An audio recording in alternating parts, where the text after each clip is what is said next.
The Phoenix skyline glowed amber against the December evening as I sat in my downtown loft, staring at the carefully wrapped presents arranged on my coffee table. Each one bore a handwritten tag in my neat script, each one representing hours of thought and careful selection. The irony wasn't lost on me that in 3 days, I'd be sitting at my mother's dining table, listening to her call me a family failure in front of everyone we'd ever known.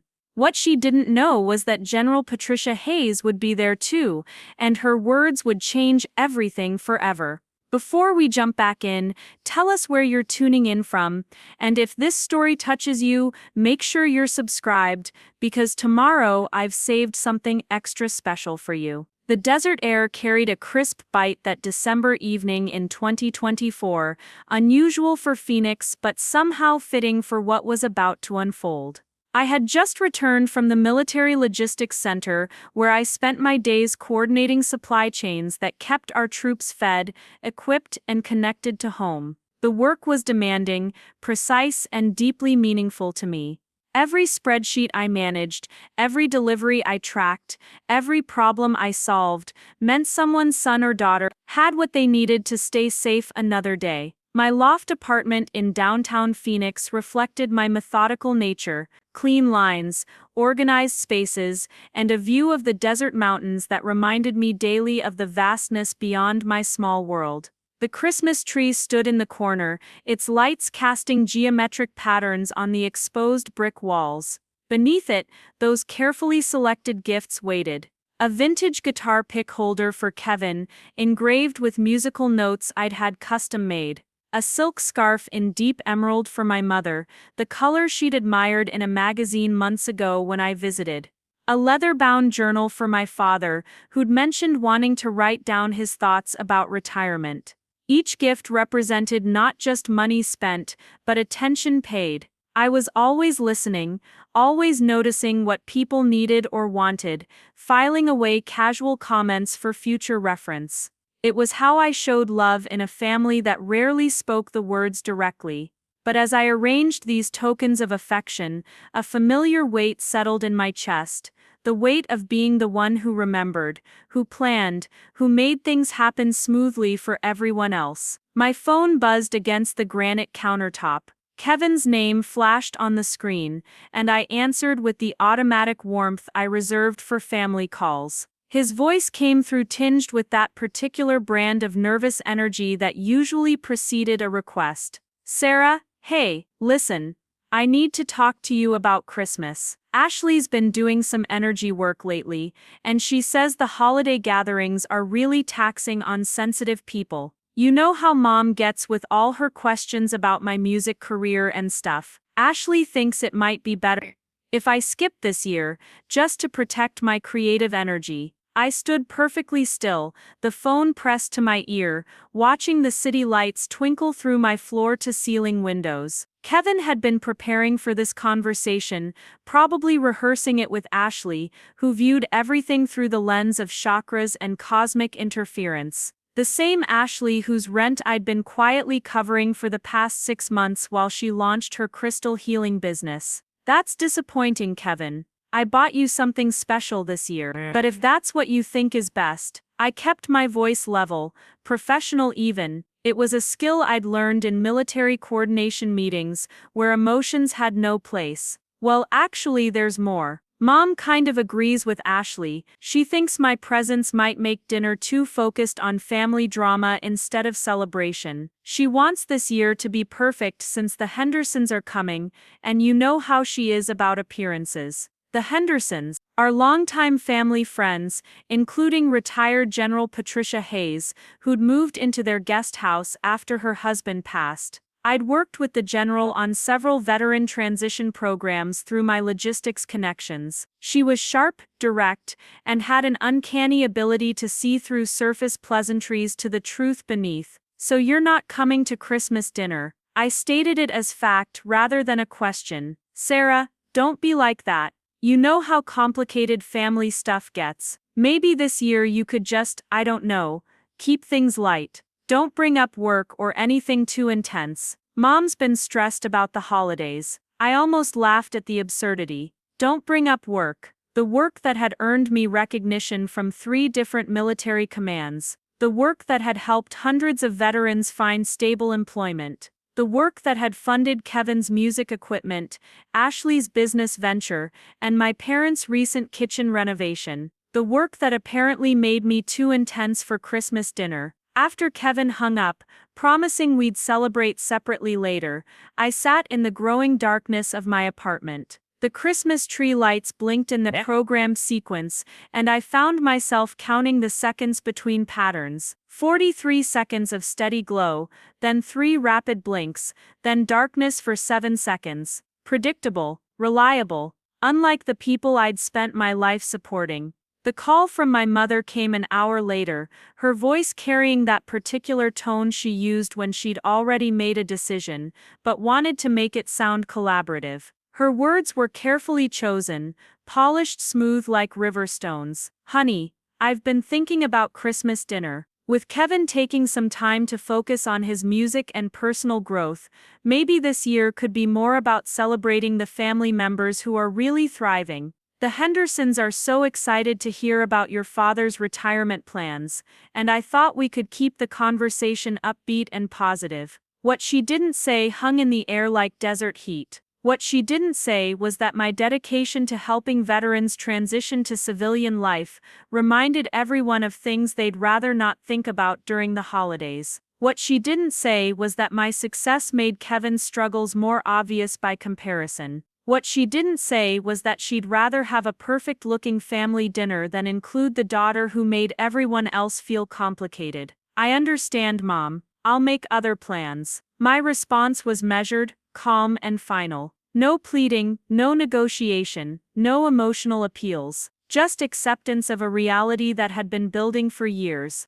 The silence that followed stretched long enough for me to hear the subtle hum of my apartment's climate control system. Then my mother's voice returned, softer now, almost surprised by my lack of resistance. "We love you, Sarah. This isn't about that. It's just about making the holiday peaceful for everyone." After she hung up, I walked to my laptop and opened my banking application. The automatic transfer that sent $1,500 monthly to my parents' account for my father's diabetes medication. Cancelled. The shared savings account I'd established for family emergencies, currently holding $8,000 of my contributions. Closed. The co-signed loan for Kevin's recording equipment, which I'd been making payments on for 14 months. Payment authorization revoked. Each click felt like removing a splinter that had worked its way deep. Preparing and narrating this story took us a lot of time, so if you are enjoying it, subscribe to our channel. It means a lot to us. Now back to the story. Under my skin. Not painful, exactly, but a relief so profound I hadn't realized how much discomfort I'd been carrying. For years I'd operated under the assumption that financial support equaled family investment, that solving their problems demonstrated my value, that being useful meant being loved. The desert sky outside my windows had deepened to that particular shade of purple that only Arizona winters could produce. Clear and vast and honest in a way that human relationships rarely were. I made myself a cup of chamomile tea and sat cross-legged on my couch, surveying the Christmas presents that would remain undelivered. The guitar pick holder seemed to mock me with its careful engraving. The scarf felt expensive and pointless in my hands. The journal for my father, meant to capture his retirement wisdom, now seemed presumptuous. Who was I to think he wanted to document thoughts he'd never shared with me anyway? But the anger I expected didn't come. Instead, something else settled over me, a clarity that felt like the moment in a logistics crisis, when all the moving parts suddenly align, and you see the solution clearly. I wasn't angry at them for not wanting me at Christmas dinner. I was tired of pretending that my presence there had ever been about anything other than obligation. The next morning brought the kind of crystalline Arizona sunshine that made the desert mountains look close enough to touch. I drove to work with the windows down, letting the cool air clear away the last vestiges of the family-shaped fog that had been clouding my vision for years. The military logistics center buzzed with its usual organized chaos, and I threw myself into the work that had always made sense to me. Major Rodriguez stopped by my desk around noon, carrying a folder thick with commendation letters. "Sarah, the VA wants to use your veteran placement program as a model for the Southwest region. They're talking about expanding it to 5 more states. The general mentioned you specifically in her recommendation." General Hayes, the same woman who'd be sitting at my parents' Christmas dinner in 5 days, listening to my mother explain my absence however she chose to explain it. The same woman who'd worked with me for 6 months to create pathways for veterans to find meaningful civilian employment. The same woman who'd seen me coordinate complex logistics operations that kept military families connected during deployments. I spent the afternoon updating spreadsheets that tracked placement success rates, job retention statistics, and feedback from both veterans and employers. The numbers told a clear story of impact, of lives improved, of a system that worked because someone had cared enough to make it work well. These veterans had needed someone who understood that details mattered, that follow-through was everything, that success required both strategic thinking and genuine compassion. That evening, I called my neighbor Mrs. Chen, an 80-year-old woman who lived alone and whose family visited twice a year with great fanfare and little actual attention to her daily needs. I'd been quietly helping with her grocery shopping and medical appointments for over a year,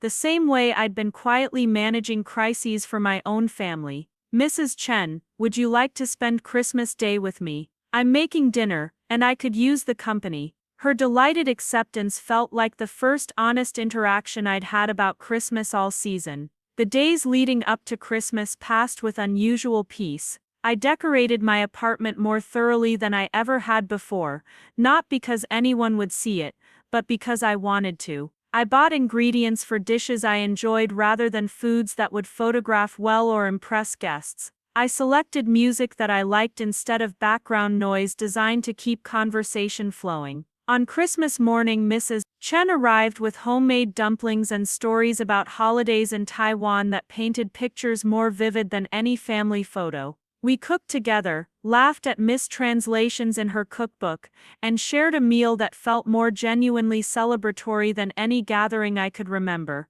My phone remained silent until mid-afternoon, when it began buzzing with increasing frequency. Text messages from cousins asking where I was. Calls from family friends who'd expected to see me. Each message carried the same underlying confusion. Why wasn't I at the traditional Mitchell family Christmas dinner? Finally, around 4 o'clock, my mother called. Her voice carried a tension I recognized from childhood, the particular strain that came when her carefully orchestrated events didn't unfold as planned. "Sarah, people are asking about you. The Hendersons specifically wanted to thank you for your work with their veterans program. I'm having trouble explaining why you're not here. Maybe you could still come over for dessert?" I could hear the dinner conversation in the background, the clatter of dishes, the rise and fall of voices that had been lubricated by wine and festive spirit.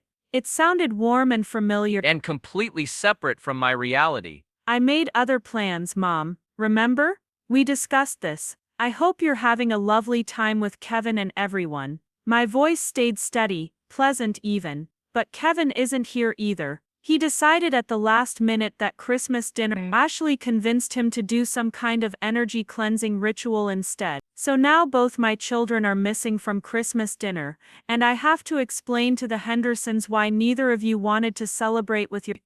The irony was sharp enough to cut. Kevin had abandoned Christmas dinner for the same reason I'd been excluded from it, but now my absence was the problem that needed explaining. The missing piece that made her perfect celebration look flawed. That evening, Mrs. Chen and I watched classic movies and shared stories about the most meaningful gifts we'd ever received. Hers was a letter from her grandson, written in careful English when he was 7. Mine was a handwritten thank you note from a veteran who'd found employment through our placement program. Neither gift had cost money, but both had required someone to see value in the recipient and express it clearly. The real revelation came the next day, when Major Rodriguez called with news that would change everything. "Sarah, I just got off the phone with General Hayes. Apparently there was quite a scene at the Henderson dinner yesterday. She wants to meet with you tomorrow morning." She seemed pretty fired up about something. The general's office was spartanly furnished but warm, with photographs of military units and commendation plaques covering one wall. She stood when I entered, her handshake firm and her eyes sharp with the kind of intelligence that missed nothing. "Sit down, Sarah. I need to tell you what happened yesterday, and then I need to ask you some questions." She poured coffee from a thermal carafe, the movements precise and efficient. Everything about General Hayes conveyed competence and clarity, qualities I'd always admired and tried to emulate in my own work. "I attended the Mitchell family Christmas dinner yesterday, as I have for the past 3 years since moving in with the Hendersons. Your parents are lovely people, and they've always made me feel welcome. But something happened yesterday that I can't ignore, and I think you deserve to know about it." The coffee was strong and black, matching the straightforward nature of the conversation. I waited, hands steady around the warm mug, for her to continue.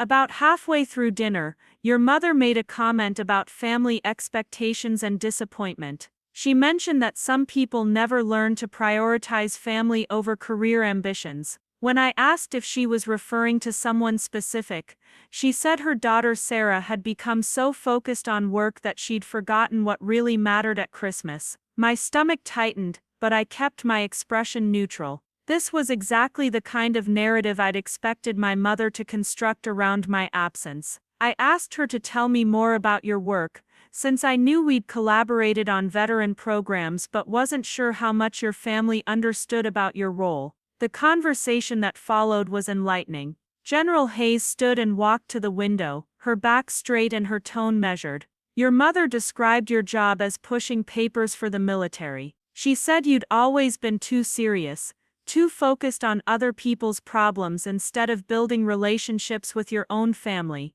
She suggested that your dedication to veteran services was really just an excuse to avoid dealing with personal issues." The words hit like physical blows, each one confirming suspicions I'd carried but never allowed myself to fully acknowledge. My family saw my career as an obstacle to their convenience, my success as a character flaw, my dedication as avoidance. Then she said something that crossed a line for me. She called you a family failure who'd chosen strangers over the people who raised her. Said that everyone at the table could see how your priorities were backwards, and that maybe this Christmas without you would help everyone remember what really mattered. General Hayes turned back to face me, her expression serious but not unkind.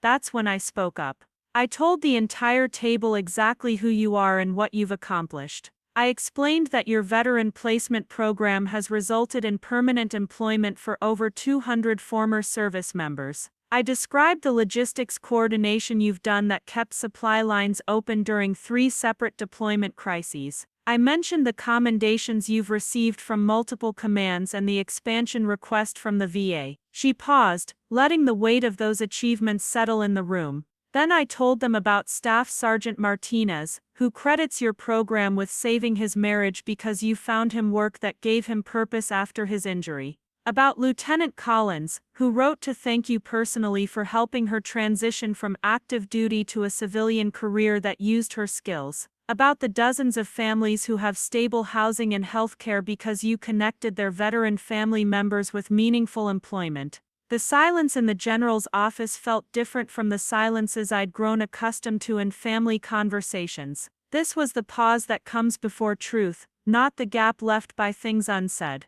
Your mother's response was to suggest that I didn't understand family dynamics, that success at work doesn't excuse someone from family obligations. That's when I told her that in my 40 years of military service, I'd learned to recognize dedication, sacrifice, and genuine service when I saw it. And I saw all 3 of those qualities in you consistently, every time we worked together. I set down my coffee mug, afraid that my hands might shake if I kept holding it. The room went completely quiet after that. Your father asked what specific work we'd done together, and I spent the next 20 minutes describing your contributions to veteran services. I explained that the reason I'd been invited to dinner was because of your introduction, your recommendation that they include me in family celebrations after my husband died. That detail hit me like ice water. I'd suggested that the Hendersons invite General Hayes to family dinners because I knew she was lonely during holidays and I knew my parents enjoyed hosting. I'd made the introduction that resulted in the relationship that led to her being present to witness my mother's assessment of my character. By the time I finished talking, several people at the table were asking why you weren't there to receive their thanks in person. Your mother couldn't explain your absence without contradicting everything she'd just said about your priorities. The contradiction was obvious to everyone present. General Hayes returned to her desk and pulled out a folder I recognized from our work together. Sarah, I need you to know that your family's inability to see your value doesn't diminish that value in any way. But I also need to ask you something, and I want you to answer honestly. Are you planning to continue allowing them to treat your contributions as invisible? The question hung in the air between us like a challenge and an invitation combined. I thought about Mrs. Chen's gratitude for simple companionship. I thought about the thank you letters from veterans whose lives had genuinely improved because of work I'd done with care and precision. I thought about my mother calling me a family failure while sitting in a house where the mortgage was current because of my financial support, planning a retirement that was possible because of my contributions, surrounded by people who knew me only through her filtered descriptions. No, General. I'm not planning to continue that pattern. She smiled for the first time since I'd entered her office, an expression of approval that carried more weight than years of family praise might have. Good. Because I have a proposition for you. The VA expansion is moving forward, and they want you to head the Southwest Regional Program. It would mean travel, higher visibility, and the kind of recognition that matches your actual contributions. Interested? That afternoon, I drove through Phoenix with the windows down and the desert mountains sharp against the winter sky. The promotion would mean leaving the comfortable anonymity I'd maintained, stepping into a role where my work would be seen and evaluated by people who understood its importance. It would mean building a life around professional recognition rather than family approval. When I arrived home, my answering machine blinked with 17 messages. I played them while unpacking groceries for the quiet dinner I'd planned for myself. The messages progressed from confused to concerned to demanding. Family members who'd heard about the Christmas dinner conversation, friends who'd been asked to intervene, my parents, trying different approaches to convince me to return to the family fold. The last message was from my mother, her voice different from any tone I'd heard her use before. Sarah, I think we need to talk. General Hayes explained some things about your work that I didn't fully understand before. Could you call me back when you get this, please? I deleted all 17 messages without returning a single call, not out of anger but out of clarity. They'd had years to ask about my work, to understand my contributions, to see me as something other than a function in their family system. The fact that they needed General Hayes to explain my value only confirmed what I'd finally accepted. They'd never bothered to look. That evening, I called Mrs. Chen and invited her to help me plan a New Year's Eve dinner party. We spent 2 hours discussing recipes and guest lists, settling on a small gathering of people whose company I genuinely enjoyed.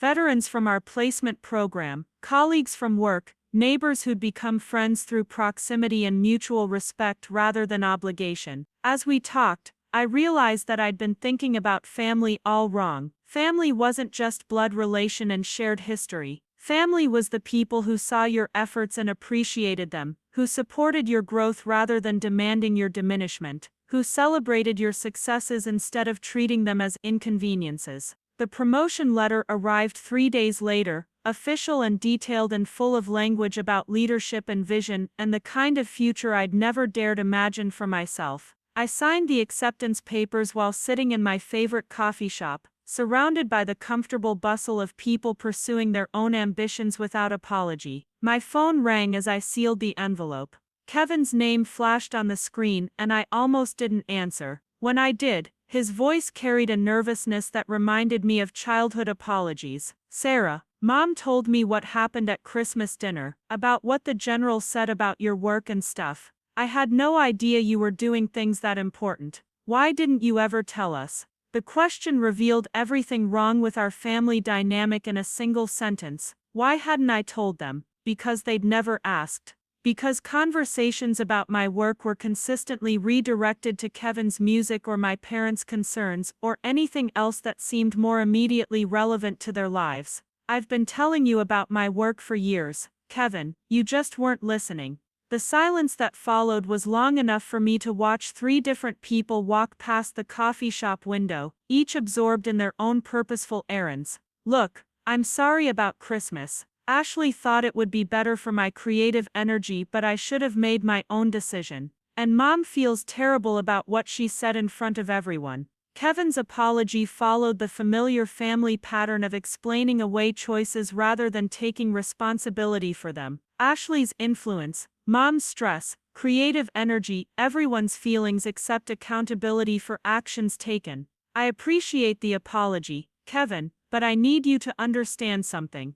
This isn't about Christmas dinner. This is about years of being treated like my contributions don't matter unless they're convenient for everyone else. After I hung up, I sat in the coffee shop for another hour, watching Phoenix life flow around me with its steady desert rhythm. People pursuing careers, building relationships, making choices based on their own values rather than other people's comfort levels. It looked like freedom, and for the first time in years, I felt like I might be part of it rather than watching from the outside. The new year brought new responsibilities and the kind of professional recognition I'd never experienced before. Veterans organizations began inviting me to speak at conferences. Military publications featured articles about our placement program success rates. The work that had been invisible to my family became the foundation for a career that others could see and value clearly. But the real transformation was quieter and more personal. I stopped checking my phone anxiously for family communications. I stopped mentally calculating how much money I'd sent to solve other people's problems. I stopped shrinking my achievements to make other people feel comfortable about their own choices. Mrs. Chen became a regular presence in my life, joining me for weekly dinners and monthly museum visits. Her stories about building a life in a new country with determination and dignity inspired me to think about what I wanted my own story to look like going forward. The veterans in our program became a source of unexpected wisdom about resilience and reinvention. They'd learned to build new identities after leaving military service, to find purpose in civilian careers, to create families of choice when families of origin failed to provide support. Their examples showed me that loyalty to people who diminish you isn't actually loyalty at all. General Hayes became both a professional mentor and a personal example of what it looked like to command respect through competence and integrity. She never asked me to explain my family situation, never offered advice about reconciliation, never suggested that I owed anyone access to my life that they hadn't earned through respect and appreciation. Instead, she taught me about strategic thinking, about building programs that would outlast any individual administrator, about the difference between being helpful and being indispensable. Under her guidance, I learned to see my work not as service to others' convenience, but as contribution to systems that made life better for people who deserved support. The Southwest Regional Program launched in March with a ceremony that filled a hotel ballroom with veterans, their families, employers, and military officials. I stood at the podium, looking out at faces that reflected genuine appreciation for work I'd done with passion and precision, and felt the difference between earned recognition and family obligation. My parents and Kevin were not in attendance. Not because they weren't invited, but because they'd never asked about the ceremony. The newspaper coverage of our program's expansion never made it to their conversation topics. The commendation I received from the Department of Veterans Affairs never prompted a congratulatory call. Their absence didn't hurt the way I'd expected it to. Instead, it felt like confirmation that I'd made the right choice in building a life around people who wanted to celebrate achievements rather than minimize them.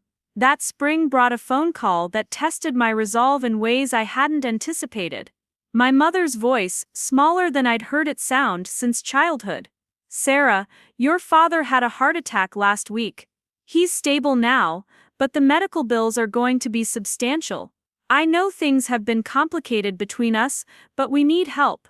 Could we talk about reinstating some of the financial arrangements we had before? I sat in my office, looking at photographs of program graduates, listening to my mother reduce years of emotional neglect to complicated and financial support to arrangements. The request for help came without acknowledgement of the pattern that had led to my withdrawal, without recognition that reinstatement implied ownership of something that had been taken away. "I'm sorry to hear about Dad's heart attack, Mom. I hope his recovery goes well. But I won't be resuming financial support. My money is committed to other priorities now." The conversation that followed revealed the extent to which my family had depended on my invisible contributions without ever acknowledging their value. Credit cards I'd co-signed that they couldn't manage alone. Insurance premiums I'd been covering that would lapse without my payments. Emergency savings that had evaporated because they'd assumed my safety net would always be available. But somewhere in the midst of my mother's increasingly desperate explanations, something shifted. She began describing my father's pride in his daughter who worked with the military, his bragging to hospital staff about my promotion, his insistence that the nurses understand I was too important and busy to visit every day. For the first time, she acknowledged that she'd been wrong about my work, that General Hayes had helped her understand the scope of my responsibilities and achievements. She admitted that she'd been threatened by my success, worried that my competence made her own contributions to the family seem less significant. The apology, when it finally came, felt genuine but insufficient. Not because the words were inadequate, but because they were arriving years too late to repair the relationship I'd needed when I was still trying to earn my place at their table. I listened to all of it, my mother's tears and regrets and promises that things would be different if I would just consider helping them through this crisis. When she finished, I told her the truth as gently as I could manage. "Mom, I believe you're sorry, and I appreciate you saying so. But I can't go back to being the family member who solves everyone else's problems while my own contributions go unrecognized." That version of our relationship wasn't healthy for any of us. The silence that followed felt different from the family silences I'd grown up with. This wasn't avoidance or manipulation. This was the pause that comes when people realize that some changes can't be undone, that some bridges can't be rebuilt with the same materials that constructed them originally. We didn't end the call with plans to reconnect or promises to work things out gradually. Instead, we ended it with the kind of honest distance that allows people to wish each other well, without pretending that geography is the only thing keeping them apart. That summer, Mrs. Chen and I took a trip to the Grand Canyon, her first visit to one of Arizona's most famous landmarks. Standing at the rim, looking across the vast expanse that had been carved by patient persistence over impossible spans of time, I understood something about the kind of transformation I'd undergone. Like the canyon itself, the changes in my life had happened gradually, almost imperceptibly, until one day I looked around and realized I was living in an entirely different landscape.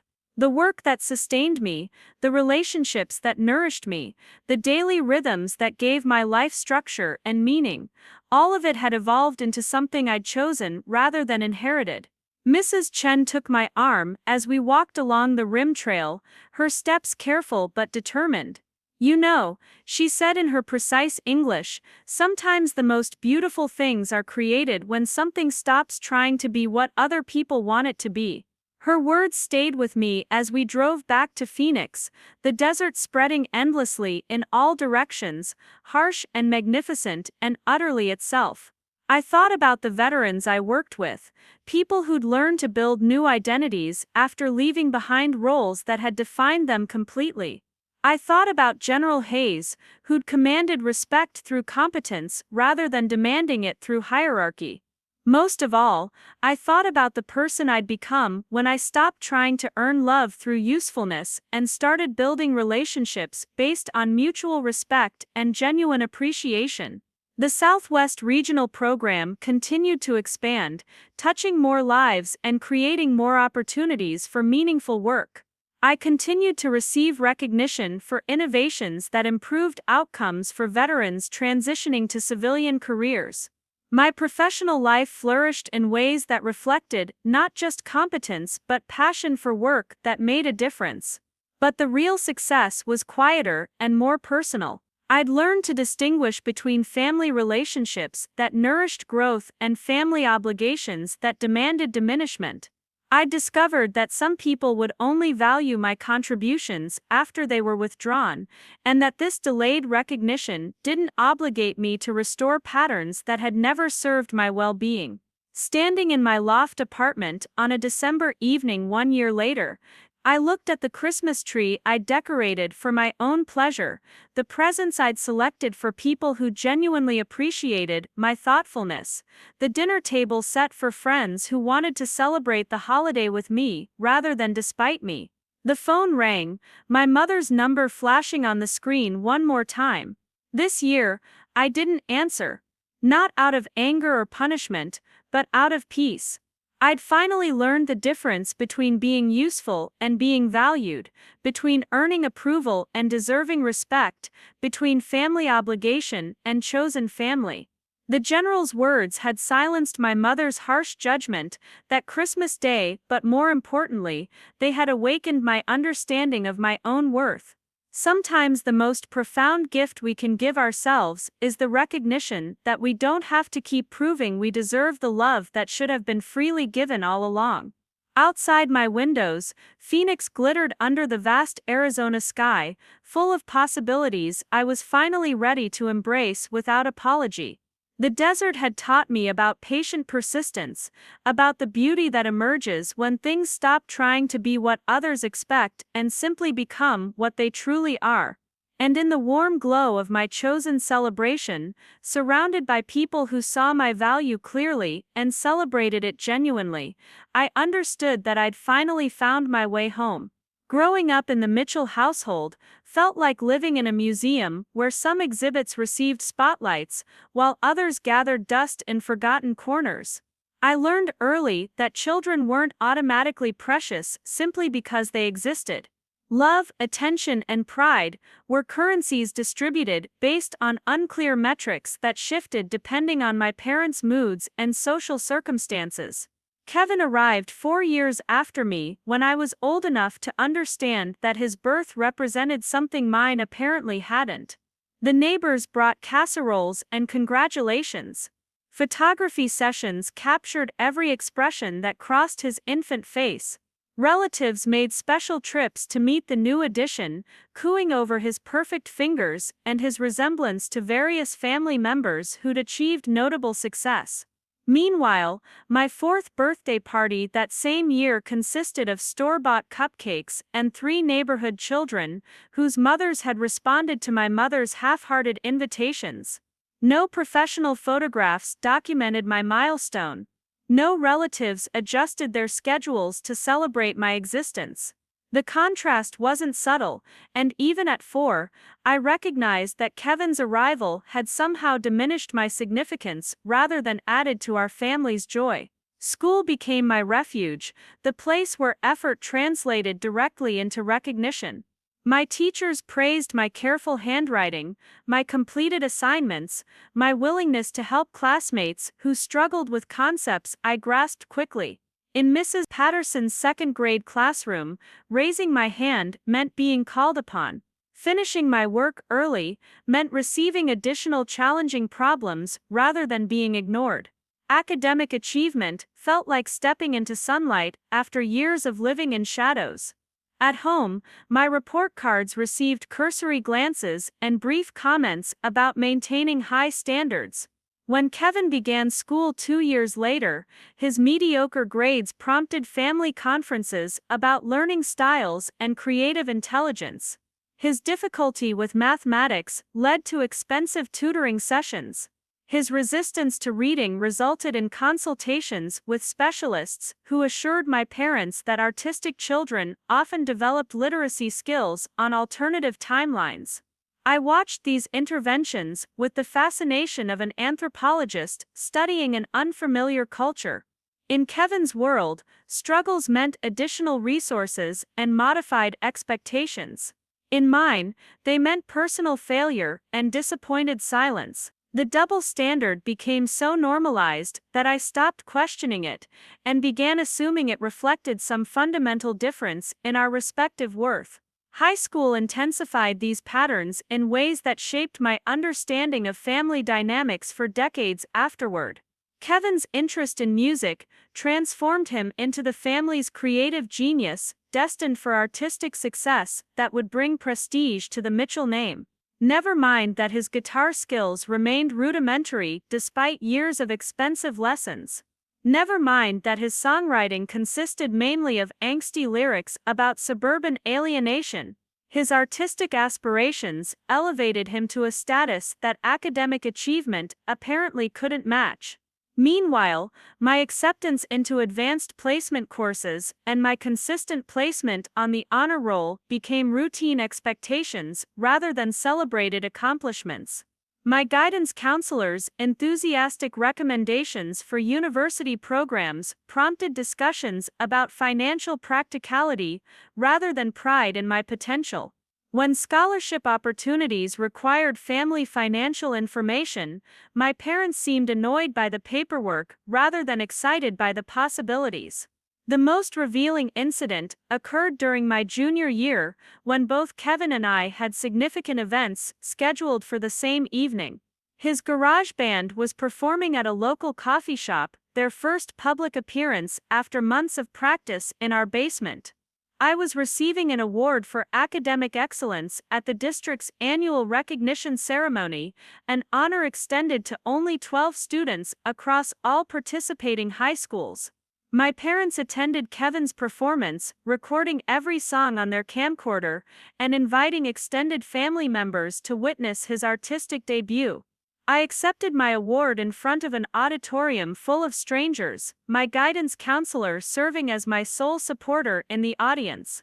When I arrived home that night with a certificate and a small trophy, my parents were still discussing Kevin's stage presence and natural musical instincts. They asked perfunctory questions about my evening, nodding politely while clearly processing more important thoughts about Kevin's potential future in entertainment. The trophy found its way to a shelf in my bedroom, while Kevin's coffee shop performance became family legend, referenced in conversations for months afterward, as evidence of his emerging talent and charismatic personality. These experiences taught me that academic success was expected rather than exceptional, that my achievements served mainly to prove I wasn't a disappointment rather than to demonstrate any particular merit. Meanwhile, Kevin's mediocre guitar playing and derivative lyrics were interpreted as signs of artistic brilliance that would eventually revolutionize popular music. University provided temporary escape from these family dynamics, but also revealed how deeply they'd influenced my self-perception. I chose Arizona State University, partly because of their strong programs, but mostly because the distance from home allowed me to discover who I might become without constant comparison to Kevin's supposed artistic genius. Campus life introduced me to peers who valued intellectual curiosity, academic dedication, and professional ambition. For the first time since elementary school, my personality traits weren't viewed as character flaws that needed correction. My tendency toward careful planning was recognized as valuable leadership potential. My preference for meaningful work over social drama was appreciated rather than criticized.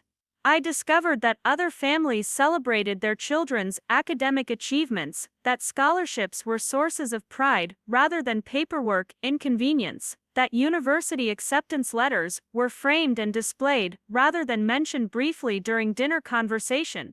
These revelations were simultaneously liberating and heartbreaking, confirming both that different family dynamics were possible and that mine had fallen short of reasonable standards.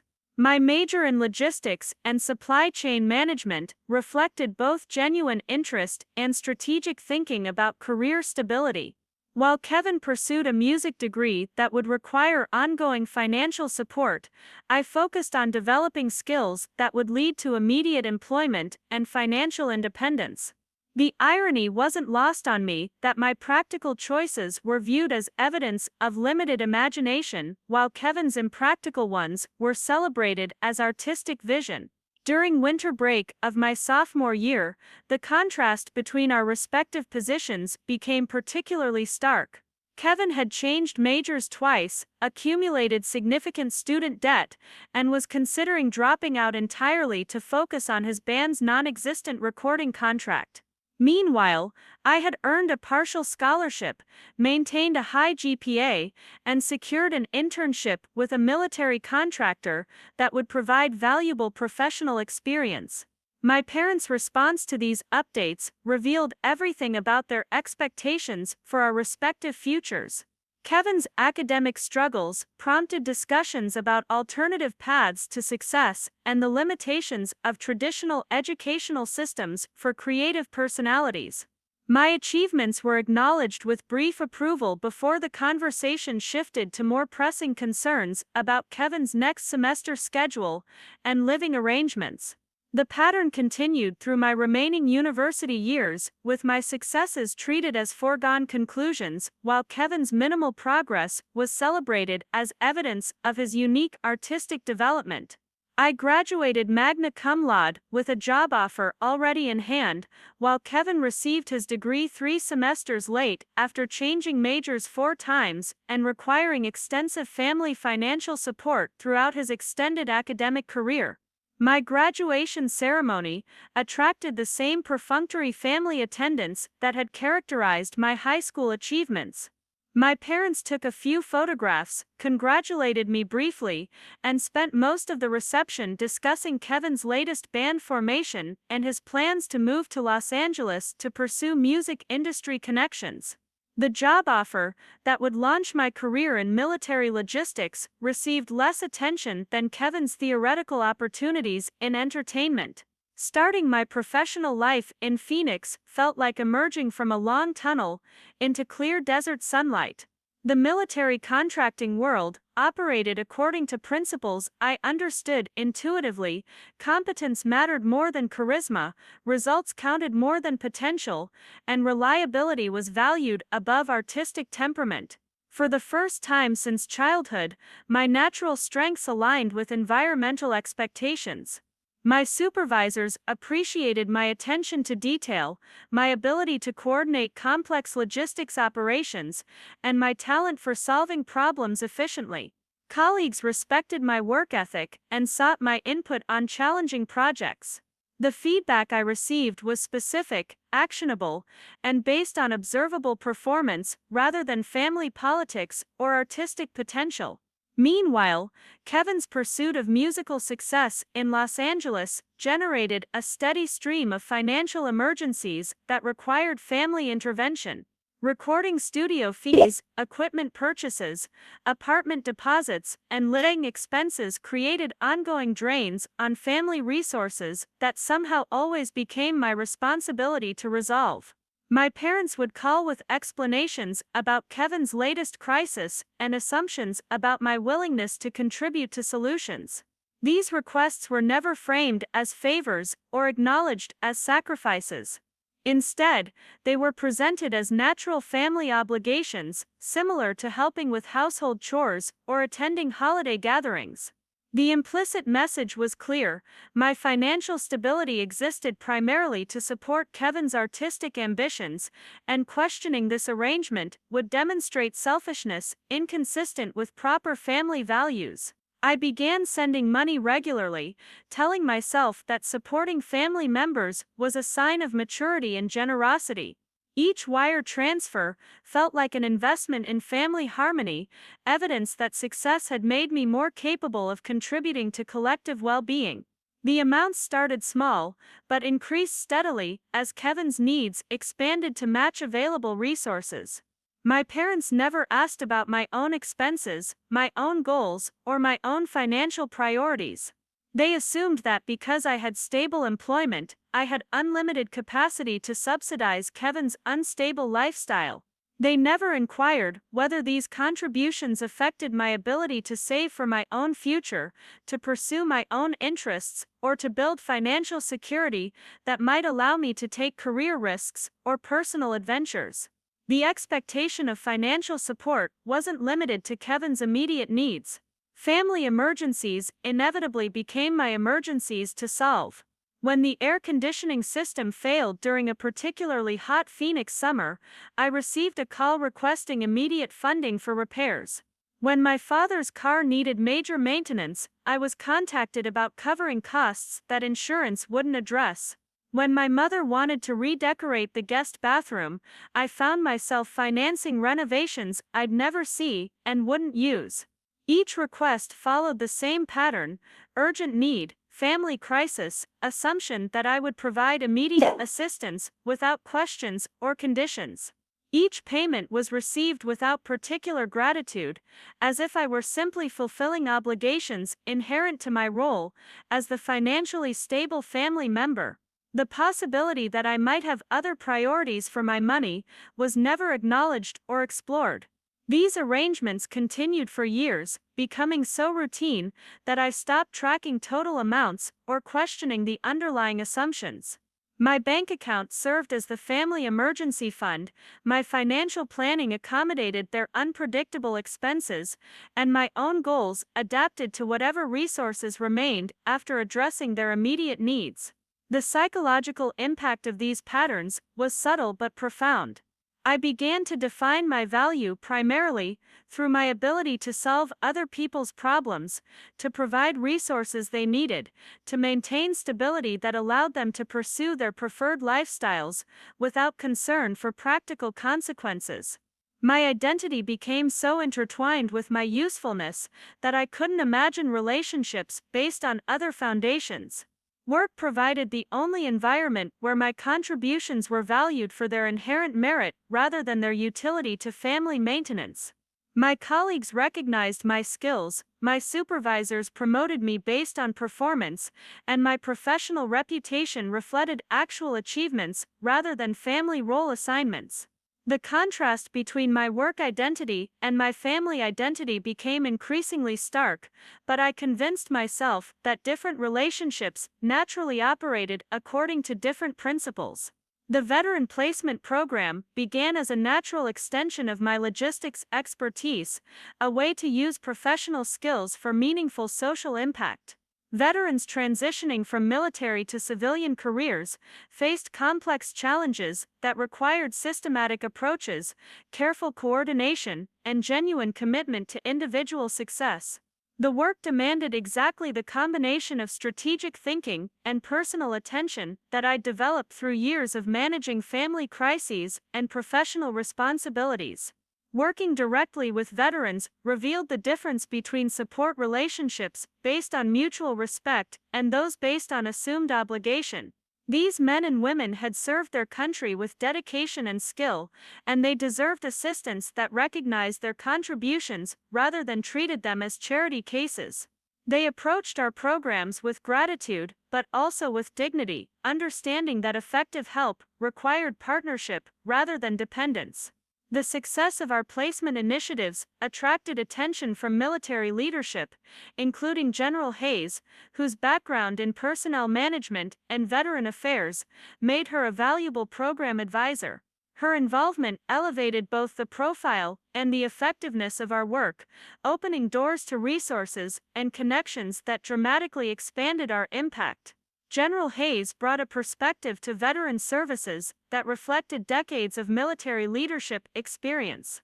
She understood the challenges faced by service members transitioning to civilian careers, but she also recognized the value they could bring to employers who understood their skills and work ethic. Her recommendations carried weight with both military officials and civilian business leaders, creating opportunities that might not have existed otherwise. Working with the general taught me about leadership styles that commanded respect through competence rather than demanding it through hierarchy or manipulation.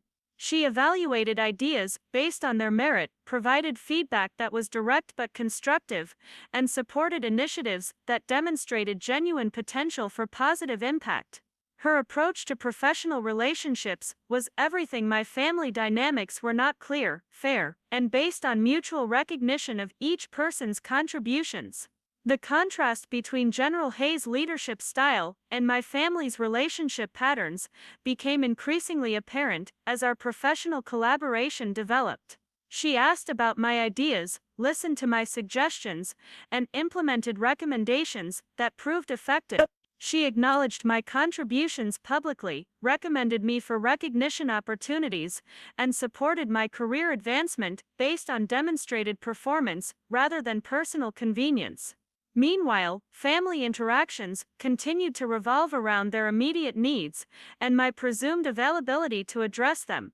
Kevin's latest crisis, my parents' unexpected expenses, and various relatives' emergencies provided ongoing opportunities to demonstrate my family loyalty through financial contributions and problem-solving assistance. The possibility that I might have priorities beyond their convenience was never seriously considered.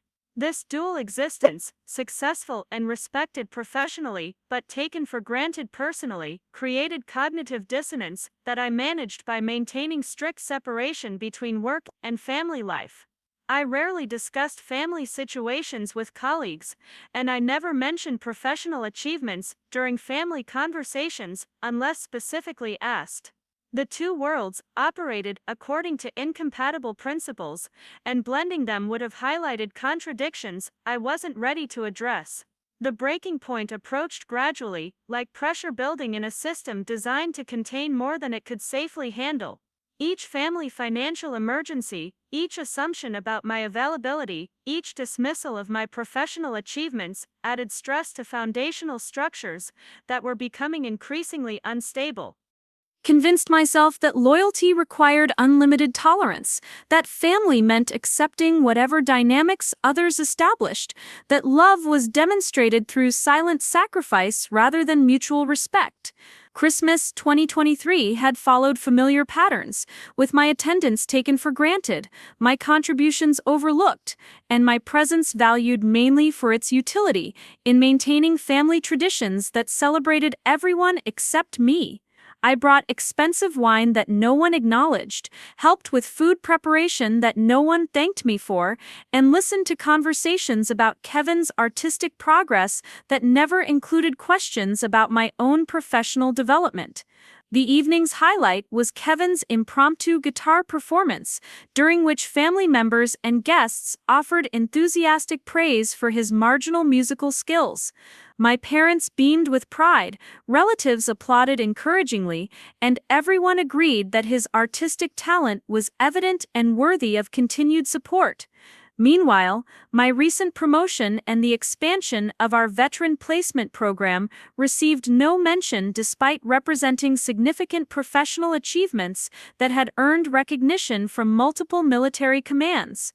That Christmas established the template for what I should have recognized as an unsustainable pattern: my family's capacity to ignore my achievements while celebrating Kevin's mediocrity, to assume my financial support while dismissing my professional success, to demand my presence while undervaluing my contributions, was creating resentment that I was working increasingly hard to suppress. The year that followed brought more of the same dynamics, with my professional responsibilities expanding while family expectations remained focused on my utility rather than my accomplishments. The veteran placement program's success attracted national attention, leading to speaking opportunities, media coverage, and invitations to participate in policy discussions at federal levels. None of these developments prompted family inquiries or congratulations.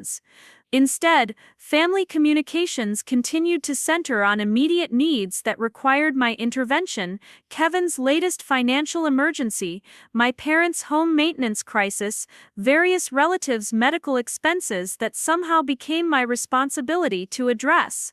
Each situation was presented as urgent and temporary, but the pattern of dependency was becoming clearly established and apparently permanent. By December 2024, I was financially supporting not just Kevin's artistic ambitions, but also my parents' lifestyle maintenance, their medical expenses, their home repairs, and various extended family emergencies that were automatically forwarded to me for resolution. My savings account existed primarily to fund other people's immediate needs, my income was budgeted around their expected expenses, and my financial planning revolved around their priorities rather than my own goals. The psychological toll of maintaining these arrangements while receiving minimal recognition for either my professional achievements or my family contributions was becoming difficult to ignore. I felt simultaneously essential and invisible, needed but not valued, useful but not appreciated. My identity had become so intertwined with my problem-solving capacity that I couldn't imagine relationships based on other foundations.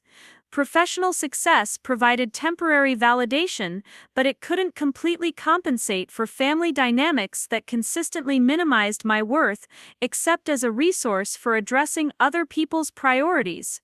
The disconnect between my work environment, where contributions were recognized and rewarded, and my family environment, where they were assumed and overlooked, was creating stress that I was managing through increased dedication to both areas. This unsustainable balance was approaching its inevitable collapse, though I didn't recognize the warning signs until the system finally failed completely.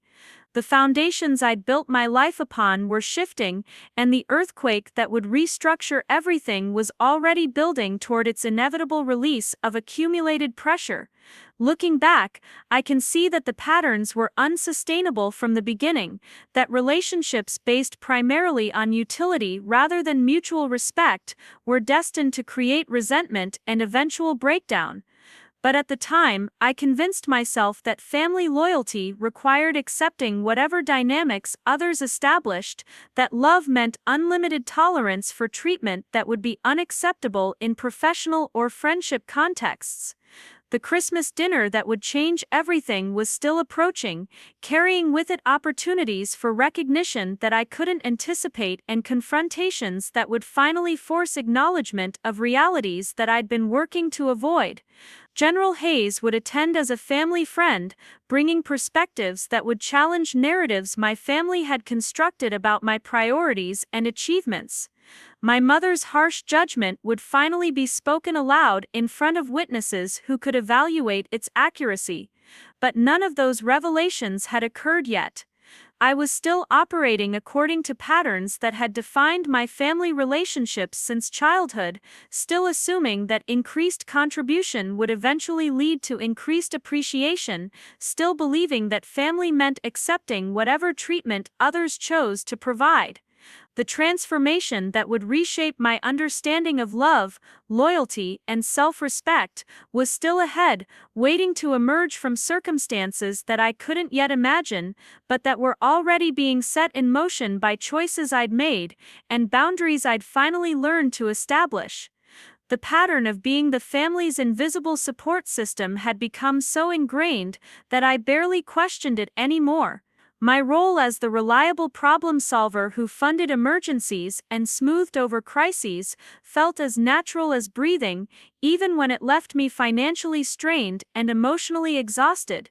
Each wire transfer, each co-signed loan, each middle-of-the-night phone call requesting assistance reinforced my position as the family member whose value was measured entirely by her utility. Kevin's move to Los Angeles had been funded largely through my contributions, though this fact was never explicitly acknowledged in family conversations.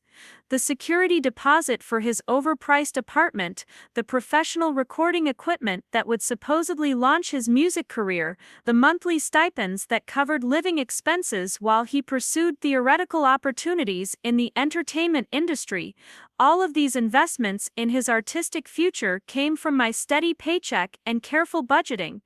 My parents spoke about Kevin's courage in pursuing his dreams, his artistic integrity in refusing to compromise his vision for commercial success, his sophisticated understanding of music industry dynamics that would eventually lead to breakthrough opportunities. They never mentioned that this artistic purity was subsidized by their other child's sacrifice of her own financial goals, her own dreams of homeownership, her own possibilities for career risks or personal adventures. The conversations about Kevin's progress always carried an undertone of family pride, mixed with gentle concern about the challenges facing creative individuals in materialistic society. His struggles were interpreted as evidence of artistic authenticity rather than practical failure. His inability to generate income from his musical talents was viewed as proof of his refusal to compromise rather than indication that his talents might be insufficient for professional success. Meanwhile, my steady advancement in military logistics, my increasing recognition within veteran services, and my growing reputation for solving complex coordination challenges received minimal attention during family gatherings. My achievements were acknowledged briefly before conversations shifted to more interesting topics, usually related to Kevin's latest artistic endeavors or my parents' social activities. The disconnect between my professional success and my family's indifference to it created a peculiar form of cognitive dissonance. At work, colleagues sought my input on challenging projects, supervisors praised my innovative approaches to veteran placement programs, and military officials requested my participation in policy discussions. At home, my contributions were valued primarily for their financial utility rather than their professional merit. This dual existence required constant mental compartmentalization that was becoming increasingly difficult to maintain.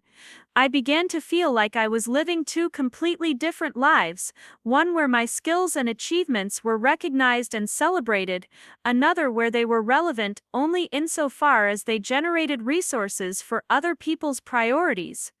The psychological strain of maintaining these incompatible identities was subtle but persistent. My apartment in downtown Phoenix became a sanctuary where I could exist as the competent professional rather than the useful family member.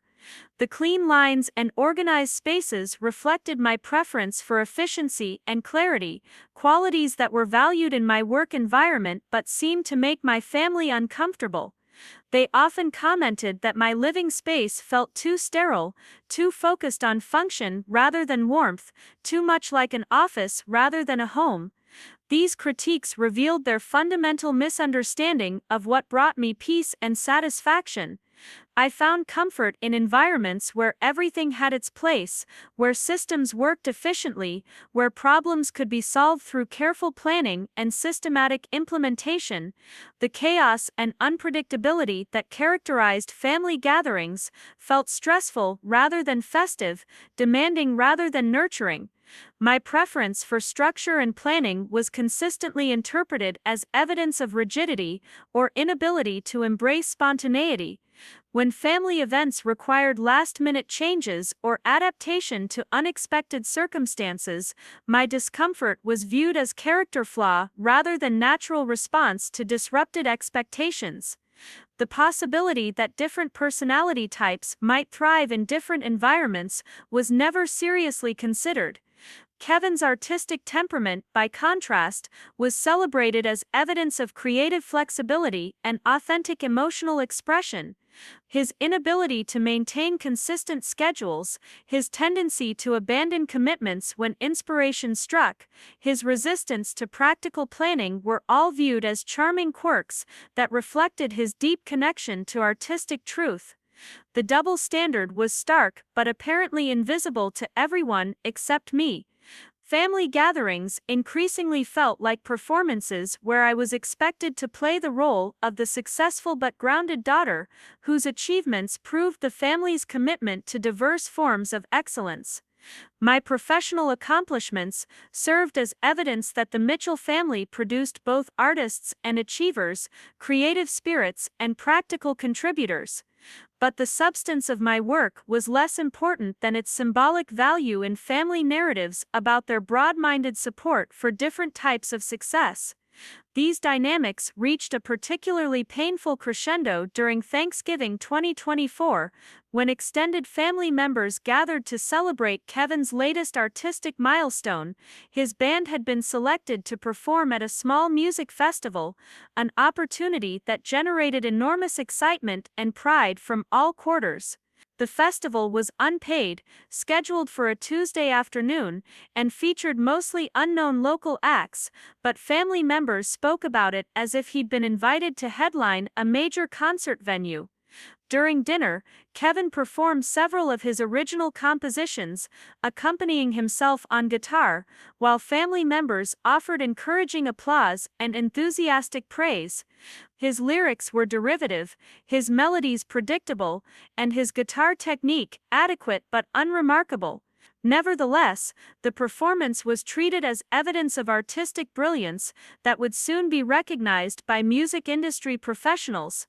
When the impromptu concert concluded, conversation turned to Kevin's bright future in entertainment, the networking opportunities available through the festival performance, and the various ways family members might help promote his music through their own social connections. My parents spoke with obvious pride about their son's artistic vision and his commitment to meaningful creative expression over commercial compromise.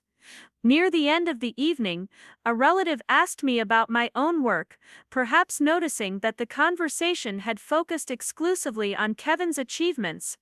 I mentioned the recent expansion of our veteran placement program, the recognition we'd received from Department of Veterans Affairs officials, and the possibility of implementing our model in additional regions across the Southwest. The response was politely interested, but quickly shifted back to Kevin's music, with family members expressing certainty that both Mitchell children were achieving success in their respective fields. The equivalency was false, but apparently comforting, allowing everyone to maintain the narrative that family support was equally distributed and that both siblings were thriving according to their individual strengths and interests. But the mathematical reality was starkly different.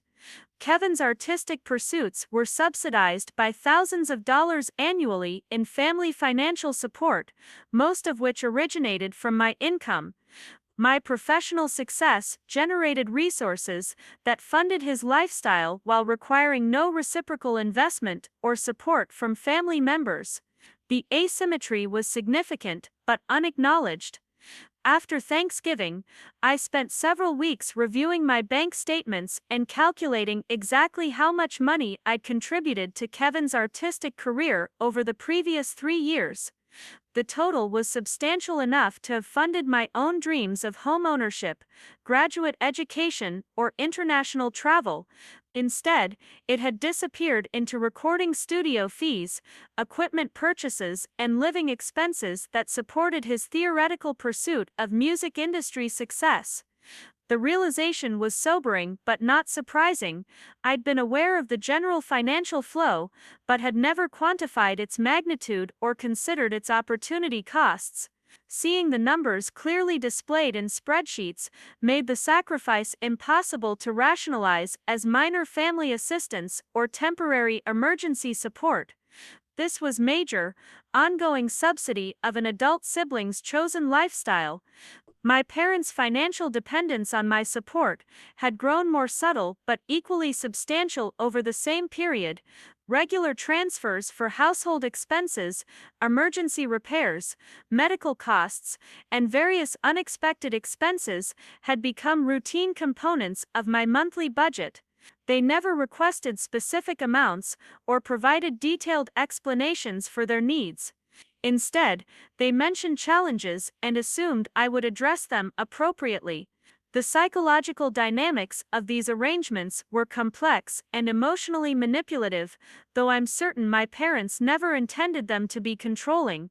Their requests were framed as temporary situations that would resolve themselves once their retirement benefits stabilized, once Kevin's music career generated income, once various economic conditions improved.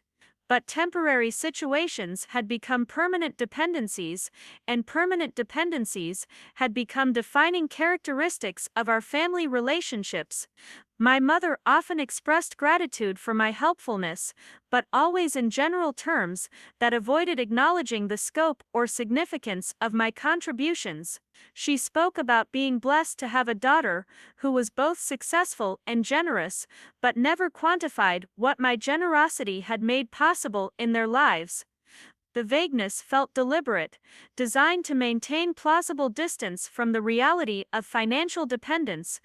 My father took a more direct approach, occasionally mentioning that successful children have obligations to support aging parents, that family wealth should benefit all family members, that my earning capacity created opportunities to contribute to collective welfare.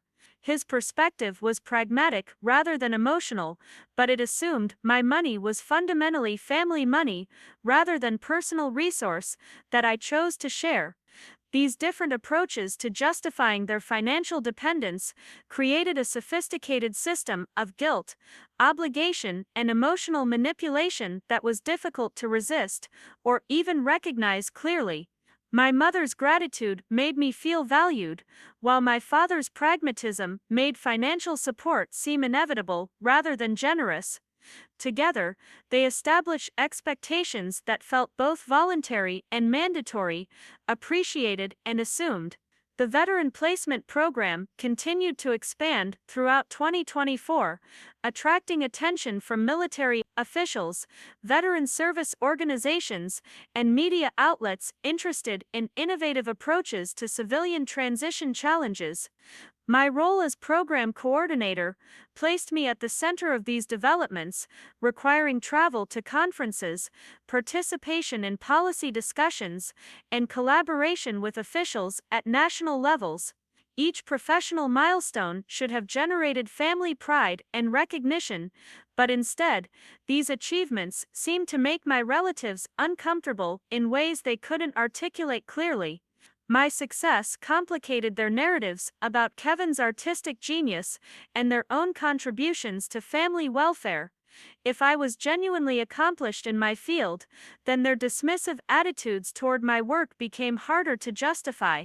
General Hayes became an increasingly important mentor during this period, providing guidance that was both professionally valuable and personally illuminating. Her leadership style was direct but supportive, demanding but fair, focused on results, while recognizing individual contributions. Working with her taught me about relationship dynamics based on mutual respect rather than assumed obligation. The general had built her military career through competence, integrity, and commitment to service, rather than family connections or political maneuvering. She evaluated ideas based on their merit, promoted personnel based on their performance, and supported initiatives that demonstrated genuine potential for positive impact. Her approach to professional relationships was everything my family dynamics were not clear expectations, honest feedback, recognition of actual contributions. Our collaboration on veteran services revealed the difference between being valued for inherent worth versus being needed for instrumental utility. The general appreciated my strategic thinking, my attention to detail, and my commitment to program excellence because these qualities produced results that mattered to people whose lives were being improved. My family appreciated my financial support because it solved their immediate problems without requiring them to change their spending habits or lifestyle expectations. The contrast became particularly stark when General Hayes recommended me for a commendation from the Department of Veterans Affairs, recognition that acknowledged my contributions to innovative program development and successful implementation of veteran placement initiatives. The award ceremony was scheduled for late January, and I looked forward to celebrating this achievement with family members who could finally see objective validation of my professional accomplishments. But when I mentioned the upcoming ceremony during a family phone call, the response was lukewarm acknowledgement, followed by immediate transition to more pressing concerns about Kevin's latest musical project. The commendation represented recognition from federal officials for work that had improved hundreds of veterans' lives, but it seemed less interesting to my parents than Kevin's potential collaboration with a local songwriter whose previous experience included performing at coffee shops and farmers markets. This pattern of family indifference to my achievements, while simultaneously depending on the financial success those achievements generated, was becoming psychologically unsustainable. I felt simultaneously essential and invisible, needed but not valued, successful but not celebrated. My identity was fracturing along the fault line between professional recognition and family dismissal. The breaking point was approaching, though I couldn't recognize the warning signs at the time. Each family gathering where my contributions were overlooked, each financial emergency that automatically became my responsibility, each professional milestone that generated polite disinterest, was adding stress to psychological structures that were becoming increasingly unstable. Christmas 2024 would represent the culmination of these tensions, the moment when accumulating resentments would finally exceed my capacity to suppress them through increased dedication to family harmony.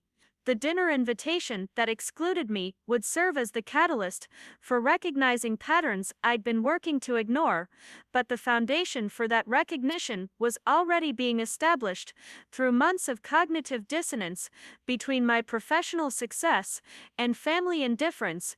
General Hayes' presence at that dinner would provide external validation of my worth and achievements that my family had consistently failed to offer. Her perspective as an objective observer would reveal the gap between their narratives about my priorities and the reality of my contribution to both military services and family welfare. But these revelations were still ahead, waiting to emerge from circumstances that would force acknowledgement of truths I'd been avoiding. Meanwhile, I continued operating according to established patterns, sending money when requested, solving problems when they arose, accepting minimal recognition while providing maximum support.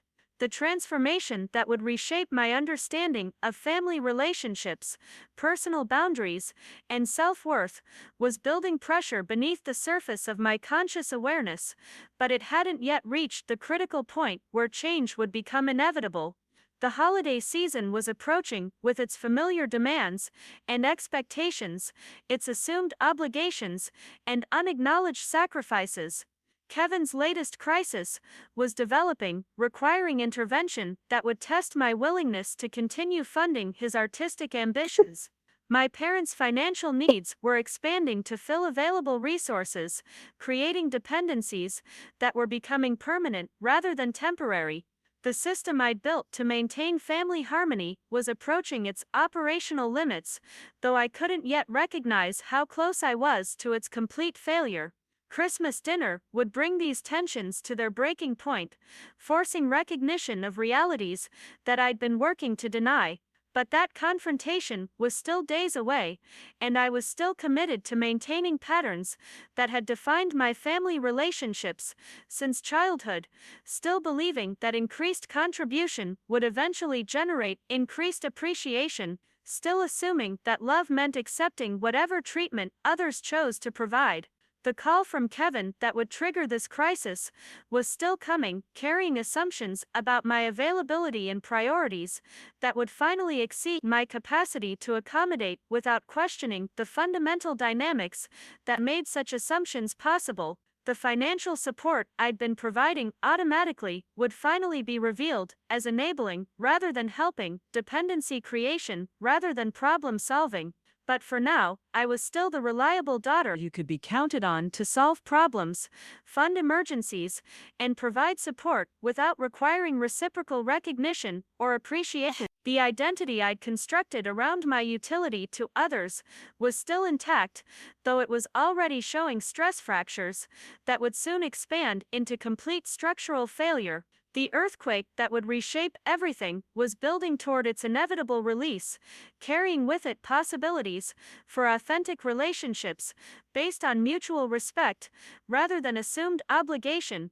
The revelation came not through explosive confrontation, but through quiet mathematics, the kind of accounting that reveals truth more starkly than emotional arguments ever could. Sitting at my kitchen table on a Sunday morning in December, surrounded by 3 years of bank statements and financial records, I calculated the exact cost of being the family's dependable problem solver. The numbers were more devastating than I'd anticipated, representing not just money sent, but opportunities abandoned, dreams deferred, futures unexplored. $63,000 over 3 years. The sum was large enough to have purchased a home, funded graduate education, or launched my own entrepreneurial venture. Instead, it had disappeared into Kevin's artistic ambitions, my parents' lifestyle maintenance, and various family emergencies that somehow always became my responsibility to resolve. The money had vanished into other people's priorities, while my own goals, adapted to whatever resources remained after addressing their immediate needs. Kevin's music career alone had consumed nearly $40,000 during this period. Recording studio time, professional equipment, apartment deposits, monthly living expenses, festival entry fees, promotional materials, and countless small emergencies that required immediate financial intervention. The investment had generated no measurable return, no evidence of artistic progress, no indication that additional funding would produce different outcomes than the previous 3 years of subsidized failure. My parents' dependence had been more subtle but equally expensive, requiring monthly transfers that covered prescription medications, home repairs, utility payments, car maintenance, and medical expenses that their insurance didn't address completely. Their retirement benefits were adequate for basic living expenses, but their expectations had expanded to include amenities and conveniences that required supplemental income from external sources, meaning me. The pattern was clear once I examined it systematically. Each family member had adapted their spending and lifestyle expectations to include my financial contributions as permanent rather than emergency support. Their budgets assumed my ongoing subsidies, their decisions reflected confidence that I would address any shortfalls. Their plans incorporated my resources as if they were shared family assets rather than personal earnings. But the most revealing discovery wasn't the total amount I'd contributed, but the complete absence of reciprocal support or even acknowledgement of these contributions' significance. Family conversations never referenced the financial foundation that made their preferred lifestyles possible. Holiday gatherings never included expressions of gratitude for the substantial ongoing support that enabled their choices. Birthday cards never mentioned appreciation for the sacrifices that maintained their comfort and security. This selective amnesia wasn't accidental or unconscious. It was systematic erasure of my contributions designed to maintain comfortable narratives about family relationships, individual achievements, and financial independence. Acknowledging the scope of my support would have required recognizing their dependence, which would have complicated their stories about Kevin's artistic courage and my parents' successful retirement planning. The psychological impact of this recognition was profound but strangely liberating.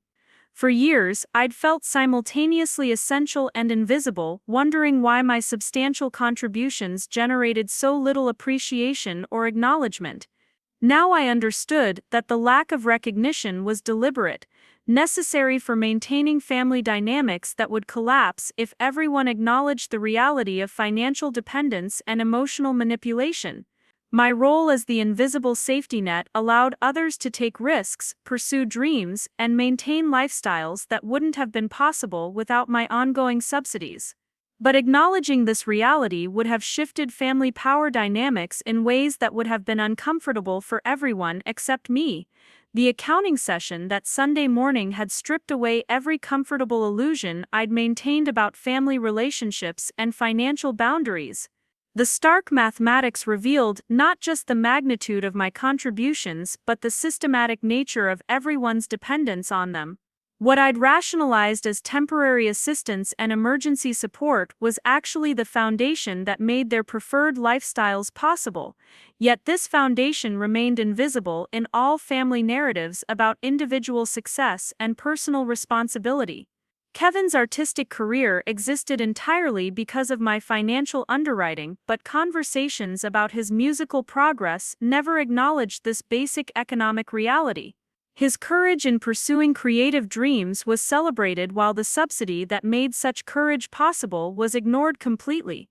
His integrity in refusing commercial compromise was praised while the income that allowed such integrity was treated as naturally occurring rather than deliberately provided by his sister's sacrifice of her own goals and opportunities.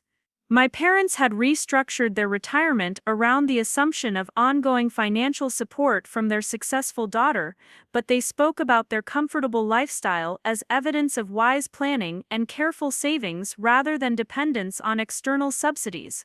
Their ability to maintain their home, cover medical expenses, and enjoy social activities reflected my contributions more than their preparations, but this reality was carefully excluded from family discussions about aging gracefully and financial security. The selective amnesia wasn't accidental oversight but necessary psychological manipulation that allowed everyone except me to maintain comfortable self-images. Acknowledging my contributions would have required recognizing their dependence, which would have complicated narratives about independence, self-sufficiency, and individual achievement that were central to their identities. My invisibility was essential to their psychological comfort, but recognizing this dynamic finally explained the strange combination of being simultaneously needed and dismissed that had characterized my family relationships for years. They required my financial support to maintain their preferred lifestyles, but acknowledging this requirement would have shifted power dynamics in ways that made them uncomfortable. Instead, they had developed sophisticated systems for minimizing my contributions while maximizing their access to them. The revelation was clarifying rather than devastating because it finally made sense of contradictions that had puzzled me for years. Why did my professional achievements generate so little family interest while Kevin's marginal musical progress was celebrated enthusiastically? Because genuine recognition of my success would have highlighted the disparity between our respective contributions to family welfare, making their preferential treatment of him harder to justify or maintain. Why did family gatherings consistently focus on Kevin's artistic development while treating my career advancement as routine rather than remarkable? Because my work generated resources that solved their problems, making it functionally important but socially inconvenient to acknowledge. Kevin's music created no such complications because it produced no benefits that would require grateful recognition or reciprocal consideration. Why did my parents request financial assistance through indirect suggestions and emotional implications rather than direct conversations about needs and expectations? Because explicit acknowledgement of dependence would have established my contributions as voluntary gifts rather than assumed obligations, giving me power to set conditions or withdraw support based on my own priorities rather than their immediate needs. Understanding these psychological mechanics was liberating because it revealed that my feelings of simultaneous importance and invisibility weren't contradictory or irrational.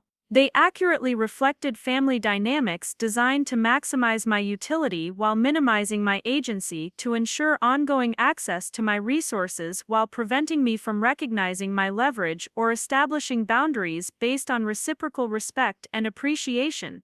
The financial accounting had been painful but necessary, providing objective measurement of subjective experiences that I'd struggled to evaluate clearly.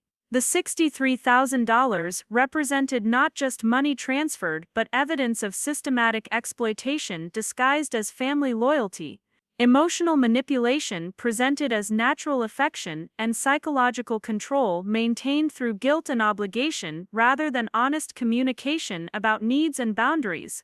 Armed with this clarity, I began making systematic changes that reflected my new understanding of family relationships and personal boundaries. The automatic transfers that had maintained Kevin's Los Angeles lifestyle were canceled without announcement or explanation. The shared account that had covered my parents' unexpected expenses was closed and the remaining balance transferred to my personal savings. The co-signed loans and credit cards that had extended my financial responsibility for other people's choices were revoked through formal legal processes. Each action felt like removing weights that I hadn't realized were slowing my progress through life. The mental energy that had been consumed by worrying about other people's financial crises was suddenly available for my own goals and interests. The emotional bandwidth that had been dedicated to managing family emergencies could be redirected toward relationships and activities that brought genuine satisfaction rather than obligatory stress. The changes weren't motivated by anger or desire for punishment, but by recognition that the existing arrangements were unsustainable and unhealthy for everyone involved. My ongoing subsidies had enabled behaviors and expectations that weren't serving anyone's long-term interests. Kevin's dependence on external funding was preventing him from developing realistic assessments of his artistic potential and practical skills for supporting himself. My parents' reliance on emergency assistance was discouraging them from adapting their lifestyle to match their actual retirement income. Most importantly, my role as the invisible safety net was preventing me from building a life based on my own priorities rather than other people's needs.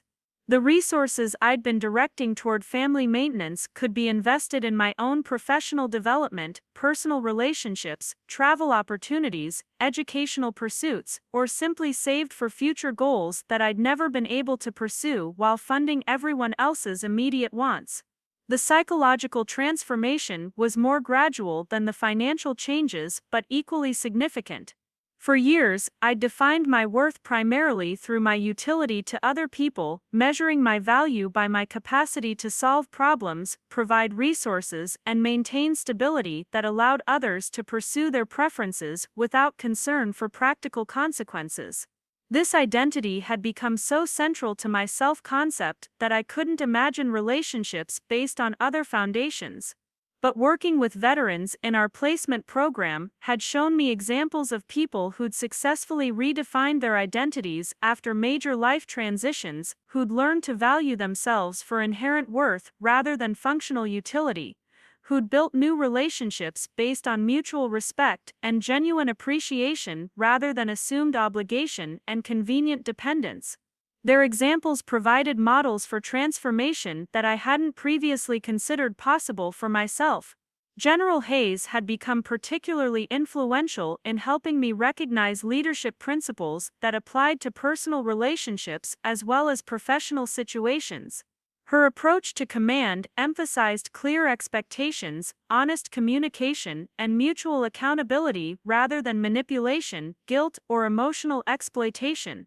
She evaluated people based on their contributions and character rather than their utility to her immediate needs or comfort.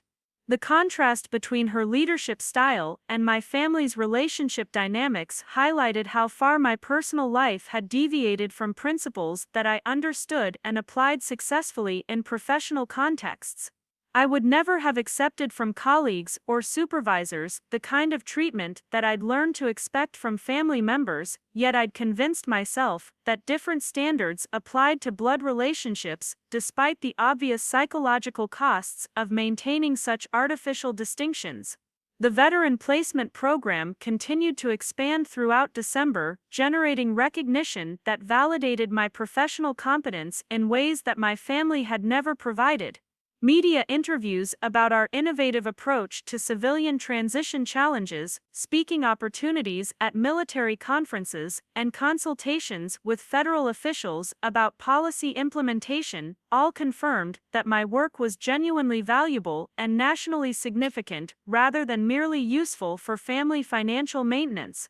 This external validation was psychologically crucial because it provided objective evidence that contradicted family narratives about my priorities and character. I wasn't antisocial or overly focused on work at the expense of relationships. I was professionally accomplished and personally dedicated to meaningful service that improved other people's lives in measurable ways. The difference was that my professional environment recognized and celebrated these qualities while my family environment had learned to exploit them without acknowledgement. The approaching Christmas season carried different emotional weight now that I understood the actual dynamics of family relationships and had taken concrete steps to change my role within them. Previous holidays had been characterized by anxious preparation, careful gift selection, and ongoing worry about whether my presence would be adequately appreciated or appropriately utilized. This year, I felt curious, rather than anxious, about how family members would respond to my withdrawal from financial support and emotional management. Kevin's latest crisis had already begun developing, following patterns that were now predictable rather than surprising. His band had been selected for a showcase performance that required travel expenses, professional wardrobe purchases, and promotional materials that would supposedly launch them toward broader recognition and eventual commercial success. The opportunity was presented as a breakthrough moment that could justify years of investment if only he could access resources necessary to take full advantage of this crucial opening. In previous years, such requests would have generated automatic financial assistance accompanied by excited family discussions about Kevin's artistic progress and bright future in entertainment. This year, I listened to his explanation with detached interest, recognizing the familiar combination of exaggerated opportunity and understated costs that characterized all his projects. The showcase was unpaid, scheduled for a Tuesday afternoon, and featured mostly unknown local acts, but family conversations treated it as if he'd been invited to perform at a major industry conference. When Kevin finally asked directly for financial assistance, I responded with polite decline and best wishes for his success in finding alternative funding sources. His confusion was evident, but not distressing to me, since I'd prepared for this conversation by rehearsing clear explanations for my changed approach to family financial support.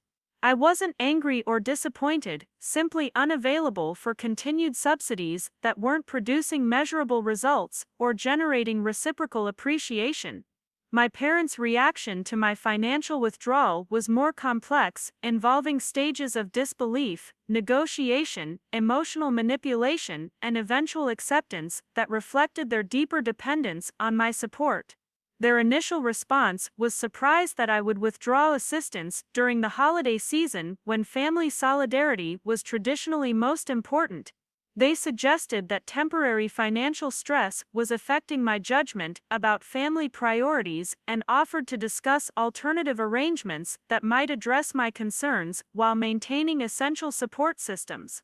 When these diplomatic approaches failed to restore previous financial arrangements, their strategy shifted toward emotional manipulation designed to guilt me into resuming automatic assistance. Conversations included references to family loyalty, generational obligations, and the importance of successful children supporting aging parents who had sacrificed for their education and early development. The manipulation was sophisticated but transparent once I understood the underlying dynamics.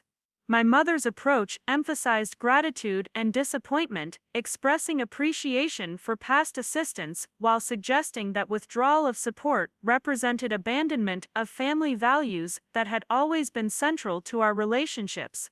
She spoke about being confused by my sudden change in behavior, worried about stress I might be experiencing, and concerned that outside influences were affecting my judgment about family obligations and natural affection. My father took a more direct approach, focusing on practical consequences of my financial withdrawal and logical arguments for continuing established support systems. He explained that their retirement planning had incorporated reasonable expectations about assistance from successful children, that sudden changes in family financial arrangements created hardships that were difficult to address through other resources, and that my earning capacity created both opportunities and responsibilities for contributing to collective family welfare. Both approaches assumed that my financial support was naturally theirs to expect rather than voluntarily mine to give, that family relationships included automatic access to each other's resources, and that successful family members had obligations to support less fortunate relatives, regardless of personal priorities or individual goals. These assumptions revealed fundamental differences in our understanding of family boundaries, personal autonomy, and the conditions under which financial assistance should be provided and received. But the most illuminating aspect of their responses was the complete absence of curiosity about my own needs, goals, or reasons for changing established patterns. Neither parent asked about my financial priorities, my professional development opportunities, or my personal interests that might benefit from resources I'd been directing toward family support. Their concern focused entirely on how my withdrawal would affect their comfort and security, rather than what circumstance might have motivated my decision. This self-centered approach to family crisis management confirmed that our relationships had indeed been based primarily on my utility rather than mutual care and interest. When my utility was threatened, their response was to restore it through whatever psychological pressure proved effective, rather than to understand what changes might benefit everyone involved or create more sustainable arrangements for the future. The holiday season proceeded with unusual calm as I adapted to life without constant worry about other people's financial emergencies and emotional needs. My apartment felt more peaceful without the underlying stress of managing family crises that might arise at any moment. My bank account grew steadily without automatic transfers draining resources toward other people's immediate priorities. My mental energy remained available for my own projects and interests rather than being consumed by other people's problems. Mrs. Chen had become a regular dinner companion, joining me for weekly meals that were characterized by genuine conversation rather than strategic planning about family management. Her stories about adapting to life in America while maintaining her cultural identity provided perspective on the challenges of building authentic relationships across different expectations and values. She never asked for financial assistance, never created emergencies that required my intervention, never treated our friendship as primarily valuable for its utility to her immediate needs. The contrast between Mrs. Chen's respectful friendship and my family's exploitative dynamics was stark but educational, showing me what relationships could feel like when they were based on mutual interest and genuine appreciation rather than assumed obligation and convenient dependence. Her gratitude for my companionship was expressed directly and proportionally, creating positive feedback loops that made me want to spend more time together rather than feeling drained by interactions that were characterized primarily by requests for assistance. Work relationships continued to provide examples of professional dynamics based on mutual respect, clear expectations, and reciprocal benefit rather than one-sided exploitation. Colleagues valued my contributions because they made their work easier and more successful, but they also contributed their own skills and efforts toward shared goals rather than simply consuming my resources without providing comparable value in return. The balance felt natural and sustainable in ways that family relationships never had. General Hayes remained particularly influential as both professional mentor and personal example of leadership based on competence rather than manipulation. Her approach to difficult conversations was direct but respectful, focused on problems rather than personalities, designed to generate solutions rather than assign blame or create guilt. Working with her continued to provide models for authentic communication that I was gradually learning to apply in personal contexts as well as professional situations. The Christmas dinner invitation, when it finally came, carried emotional weight that I might not have recognized clearly without the psychological preparation provided by months of systematic analysis and financial boundary setting. My exclusion from family celebration wasn't surprising given the changes I'd implemented, but it served as final confirmation that my value to them had indeed been primarily instrumental rather than inherent. The conversation with Kevin revealed everything about family dynamics that I'd finally learned to see clearly. His request that I skip Christmas dinner to avoid disrupting Ashley's energy healing practice was transparently manipulative, designed to frame my exclusion as consideration for someone else's needs rather than punishment for my withdrawal of financial support. The explanation was sophisticated but insulting, assuming that I wouldn't recognize the obvious connection between my changed behavior and their changed attitude toward my presence. My mother's follow-up call was more direct but equally revealing, focusing on social appearance rather than genuine desire for my company. Their concern was about explaining my absence to friends and extended family rather than missing my contribution to holiday celebration. The Hendersons' attendance made my exclusion socially awkward rather than privately convenient, creating complications they hadn't anticipated when deciding that Christmas would be more pleasant without my supposedly negative energy. But General Hayes' presence at the dinner created possibilities for external validation and family education that none of us had anticipated. Her objective perspective on my professional contributions and personal character would provide information that contradicted narratives my family had constructed about my priorities and achievements. The collision between their comfortable dismissal of my worth and her informed appreciation of my value would create social consequences that I couldn't have engineered but was prepared to let unfold naturally. The stage was set for confrontation that would force acknowledgement of realities that had been carefully avoided for years.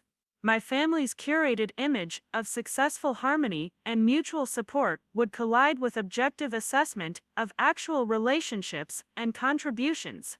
The comfortable dynamics that had allowed them to exploit my resources while minimizing my recognition would be exposed to scrutiny from someone whose opinion they valued and whose judgment they couldn't dismiss or manipulate. Christmas dinner would finally provide the external validation of my worth that internal recognition had been building toward for months.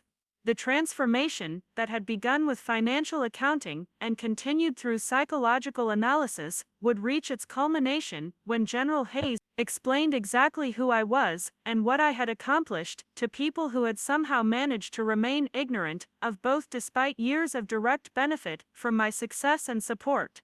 Christmas morning arrived with the kind of crystalline Arizona sunshine that made the desert mountains look close enough to touch. I woke naturally without the anxiety that had characterized previous holiday mornings, when I'd spent hours preparing for family gatherings that left me feeling drained, despite my best efforts to contribute meaningfully to celebrations that somehow never seemed to include genuine appreciation for my presence or participation. This year felt different because I'd finally stopped expecting recognition that was never going to come and started building a life around people and activities that brought authentic satisfaction rather than obligatory stress. Mrs. Chen arrived at 10 with homemade dumplings and stories about Christmas traditions and Taiwan that painted pictures more vivid than any family photo. We cooked together, shared quiet conversation, and created the kind of meaningful holiday experience that I'd been seeking unsuccessfully in family gatherings for decades. Meanwhile, across town in Scottsdale, my family was hosting their carefully curated Christmas dinner without the daughter whose financial contributions had made their comfortable lifestyle possible but whose presence had apparently become inconvenient due to energy healing concerns and social dynamics that prioritized appearance over authenticity. The irony wasn't lost on me that Kevin had also abandoned the gathering, leaving my parents to explain the absence of both their children to guests who had expected to see evidence of family harmony and mutual affection. General Hayes had arrived at the Henderson residence early that morning, bringing gifts that reflected her thoughtful attention to individual preferences and genuine appreciation for the friendship that had developed since her husband's death. Her inclusion in family celebrations had originated from my suggestion months earlier when I'd recognized her loneliness during holidays and my parents' enjoyment of hosting distinguished guests whose presence added prestige to their social gatherings. The dinner conversation had proceeded according to familiar patterns until Marina Henderson, a family friend whose sharp intelligence had always made social gatherings more interesting, began asking questions that revealed uncomfortable gaps between family narratives and actual realities. Her inquiry about my absence prompted explanations that became increasingly difficult to maintain as they contradicted obvious evidence about my character and contributions that other guests could observe directly. When Marina mentioned my professional reputation in veteran services, having encountered my work through her own volunteer activities with military families, the conversation shifted toward territory that my family had carefully avoided in previous social situations. General Hayes found herself in the position of correcting misconceptions and providing accurate information about my achievements, my character, and my contributions to both military services and family welfare that had been systematically minimized or ignored entirely. The moment that changed everything came when my mother, perhaps feeling defensive about questions she couldn't answer satisfactorily, made the comment that would finally expose the psychological dynamics she'd been maintaining for years. Her characterization of me as a family failure, who prioritized work over relationships, who had chosen strangers over the people who raised her, who couldn't understand what really mattered during holiday celebrations, revealed the depth of her resentment toward my success and her need to diminish my achievements to maintain comfortable narratives about family relationships. General Hayes' response was immediate and devastating in its precision and accuracy.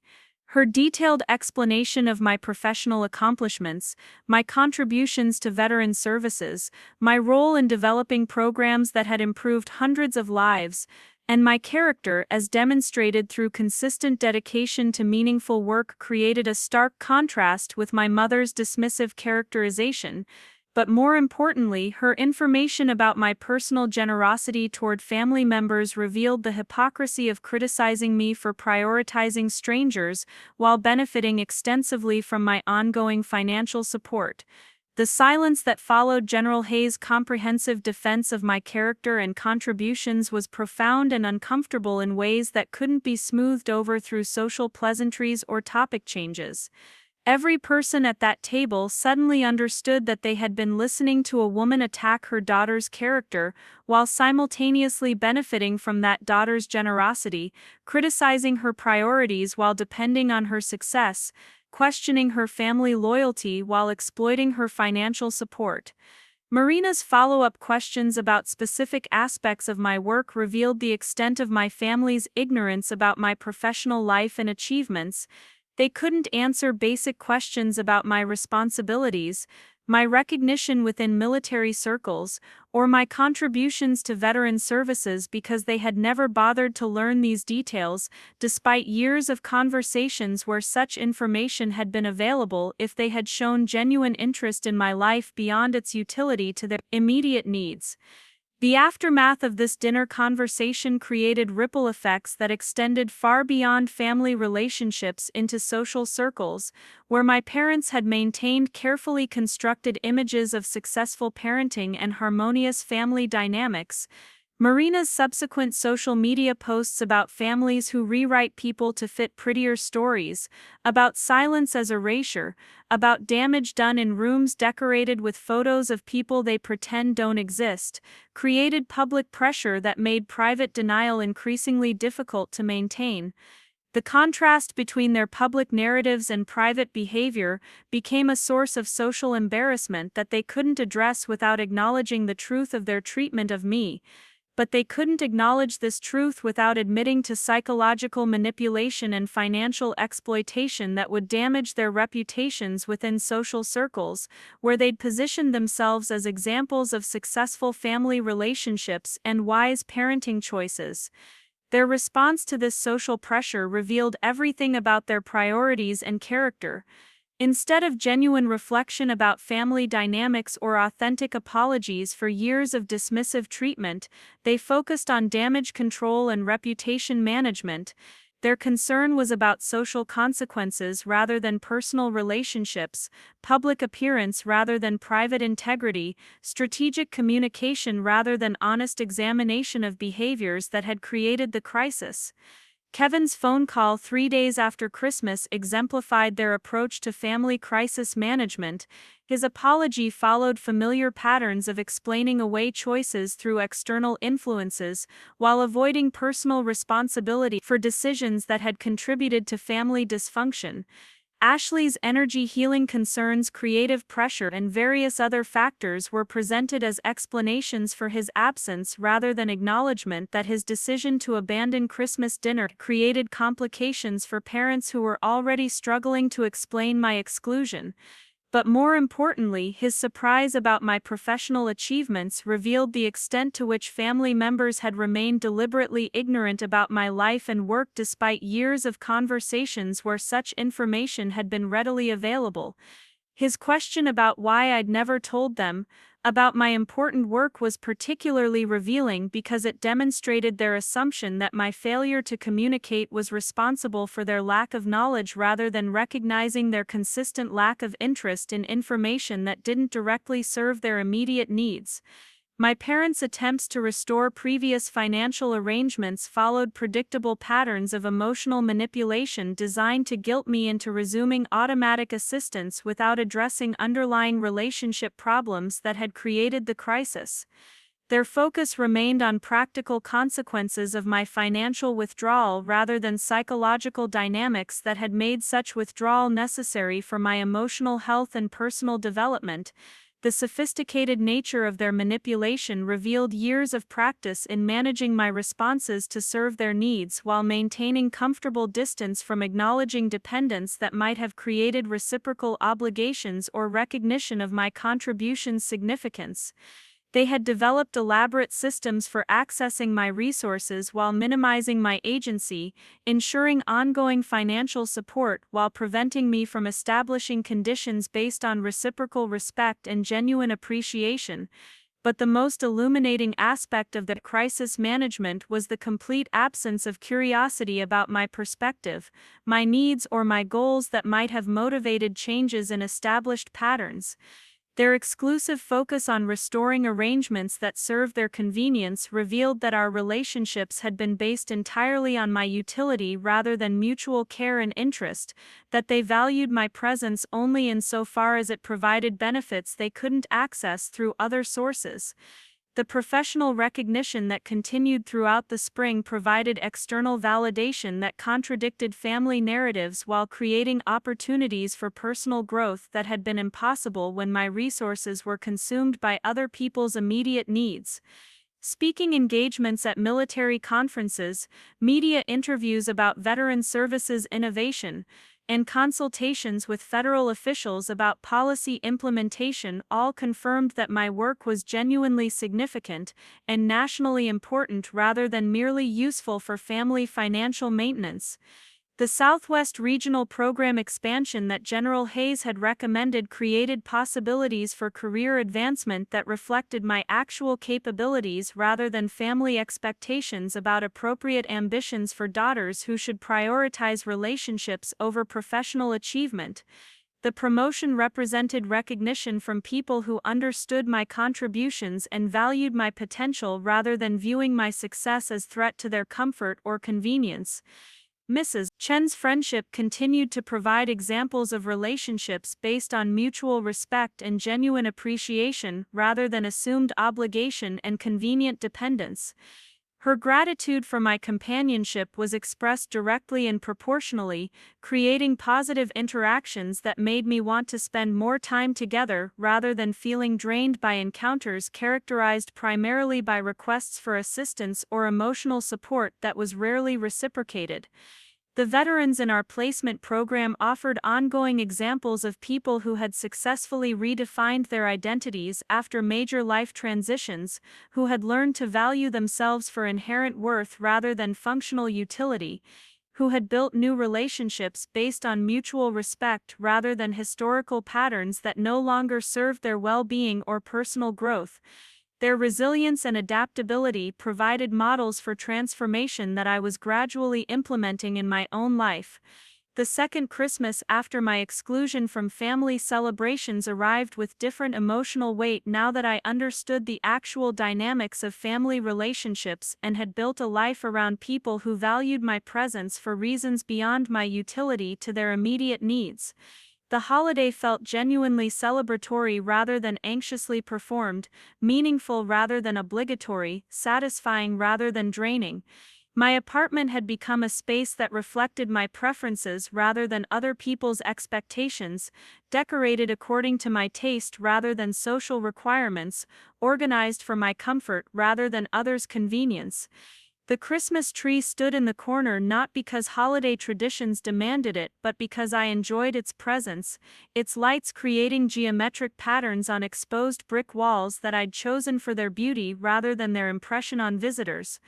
The presents beneath the tree were selected for people who had earned my thoughtfulness through their own consideration and appreciation, who reciprocated my efforts through their own contributions to relationships that felt balanced rather than exploitative, who celebrated my achievements rather than minimizing them to maintain comfortable narratives about their own lives and choices.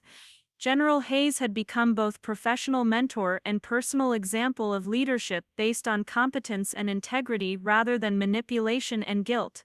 Her approach to relationships emphasized clear communication, mutual respect, and reciprocal benefit rather than exploitation disguised as family obligation or emotional manipulation presented as natural affection. Working with her continued to provide models for authentic interaction that I was applying successfully in both professional and personal contexts. The Veteran Placement Program had evolved into a nationally recognized model for civilian transition support that was being implemented across multiple regions with funding from federal sources that reflected genuine appreciation for innovative approaches to complex challenges. My role as program director provided professional satisfaction that came from meaningful work rather than family utility, from recognition based on actual contributions rather than assumed obligations. But the most significant transformation was psychological rather than professional or financial. I had learned to distinguish between relationships that nourished growth and those that demanded diminishment, between family connections based on mutual respect and family obligations that exploited natural affection for manipulative purposes, between love that supported individual development and control that required personal sacrifice to maintain other people's comfort. The understanding that some people would only value my contributions after they were withdrawn, and that delayed recognition didn't obligate me to restore patterns that had never served my well-being, was liberating in ways that extended far beyond family relationships. It provided foundation for approaching all relationships with clearer boundaries, realistic expectations, and genuine appreciation for people who demonstrated their value through actions rather than demanding it through guilt or obligation. My mother's final attempt at reconciliation came through a letter rather than phone call, perhaps recognizing that direct conversation would provide opportunities for me to respond immediately rather than allowing her to present her perspective without interruption or challenge. The letter acknowledged some mistakes in past treatment while maintaining that family relationships required forgiveness for imperfections and flexibility about changing dynamics that affected everyone differently. But buried within general apologies and vague commitments to better communication was the real message, a request for financial assistance with medical expenses that insurance wouldn't cover completely, presented as opportunity for me to demonstrate that I had moved beyond past disappointments toward mature understanding of family responsibilities and natural obligations between generations. The letter revealed everything about their continuing approach to family relationships and their fundamental inability to understand why I had withdrawn from patterns that they still viewed as naturally mine to maintain. Their focus remained on restoring my utility rather than acknowledging my worth, on accessing my resources rather than appreciating my contributions, on managing my responses rather than respecting my boundaries. I didn't reply to the letter, not from anger or desire for punishment, but from recognition that our understanding of family relationships was so fundamentally different that communication was unlikely to bridge gaps that reflected incompatible values about personal autonomy, mutual respect, and the conditions under which support should be provided and received.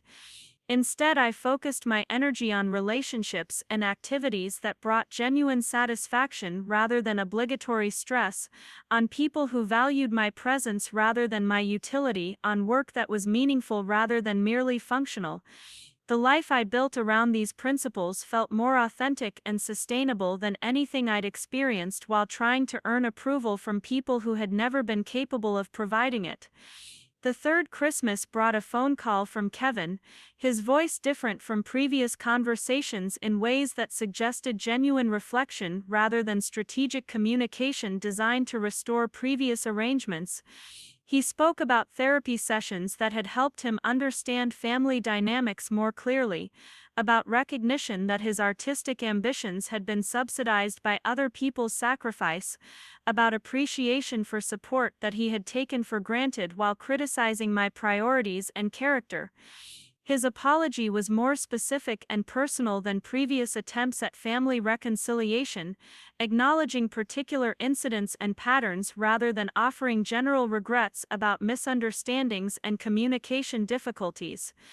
But more importantly, his questions about my life and work reflected genuine curiosity rather than strategic information gathering, designed to identify opportunities for restoring previous financial arrangements. The conversation lasted over an hour, covering topics that we had never discussed despite years of family gatherings and regular phone calls. His interest in my professional achievements, my personal relationships, and my goals for the future felt authentic rather than performed, based on recognition of me as individual rather than function within family system that had been disrupted by my withdrawal from established patterns. But when he eventually asked about possibilities for rebuilding our relationship, I found myself responding with cautious interest rather than immediate acceptance. Years of manipulation and exploitation couldn't be erased through single conversations, even ones that seemed to reflect genuine growth and changed perspective.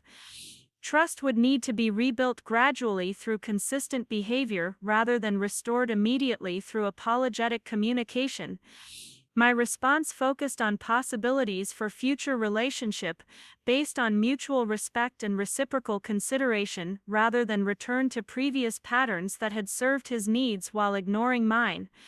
I explained that friendship would need to be earned through demonstration of genuine interest in my life and appreciation for my contributions, rather than assumed through blood relationship and historical connection.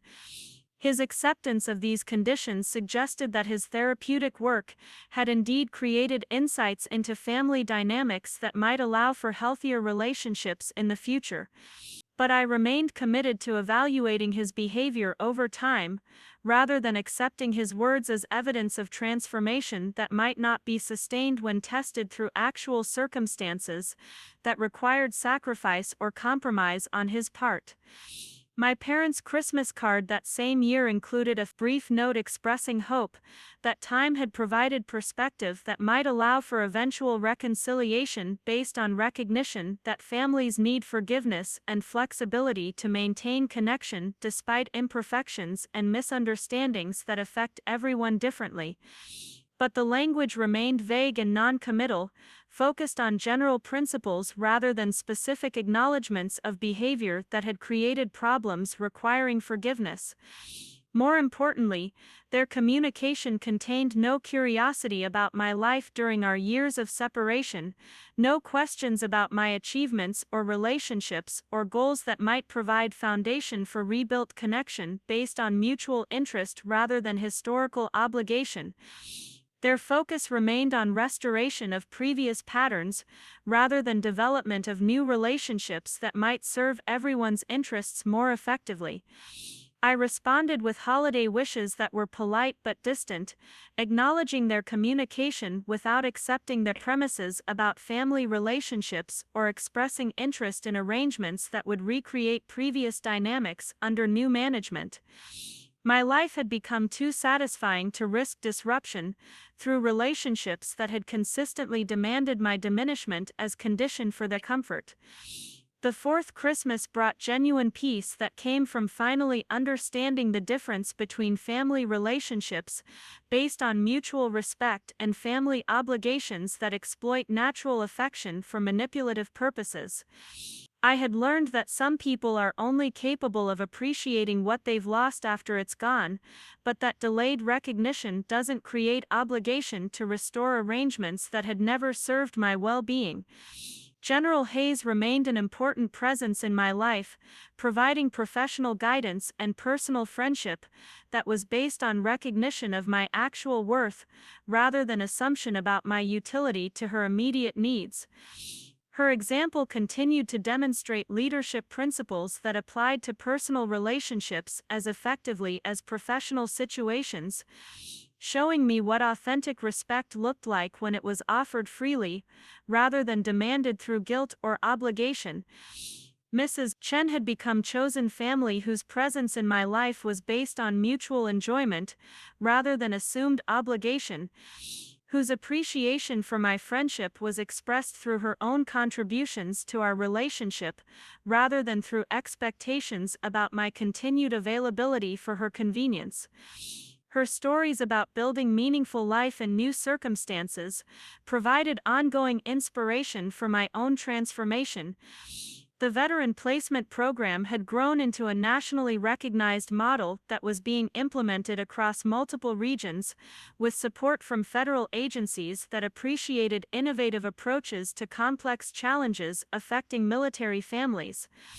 My work provided professional satisfaction that came from meaningful contribution, rather than family utility, from recognition based on actual achievement, rather than assumed responsibility for other people's problems.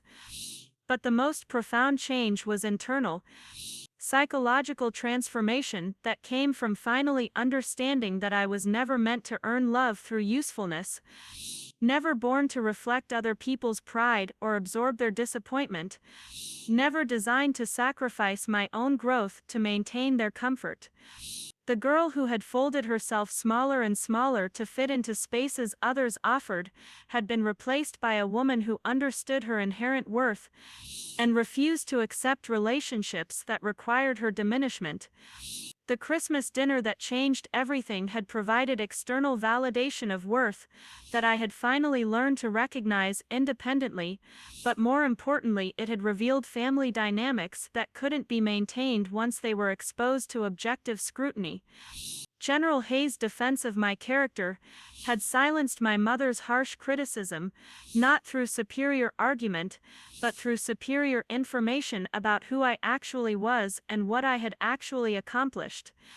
The transformation that followed hadn't been about punishment or revenge, but about recognition that some relationships are only sustainable when one person remains invisible, and that choosing visibility sometimes means accepting distance from people who can only love you when you're small enough not to challenge their comfort or convenience. Standing in my downtown Phoenix apartment 5 years later, watching the desert sunset paint the mountains in shades of gold and purple, I understood that the most profound gift we can give ourselves is recognition that we don't have to keep proving we deserve love that should have been offered freely from the beginning. Sometimes the greatest act of family loyalty is refusing to participate in dynamics that damage everyone involved. The phone on my kitchen counter remained silent on this Christmas evening, no longer carrying expectations of calls that would bring crisis or obligation or guilt disguised as affection. The silence felt peaceful rather than lonely because it was filled with authentic relationships, meaningful work, and genuine appreciation for the life I had built around people who valued my presence rather than my utility. Outside my windows, Phoenix glittered under the vast Arizona sky, full of possibilities that I was finally prepared to embrace without apology or explanation to people who had never bothered to understand who I truly was or what I was actually capable of achieving when I stopped trying to earn recognition that was never going to be offered willingly. In the warm glow of my chosen celebration, surrounded by photographs of veterans whose lives had been improved through programs I had developed, letters of appreciation from colleagues who respected my contributions, and evidence of professional achievements that reflected my actual capabilities rather than family expectations, I finally understood what it meant to be home. Up next, you've got 2 more standout stories right on your screen. If this one hit the mark, you won't want to pass these up. Just click and check them out.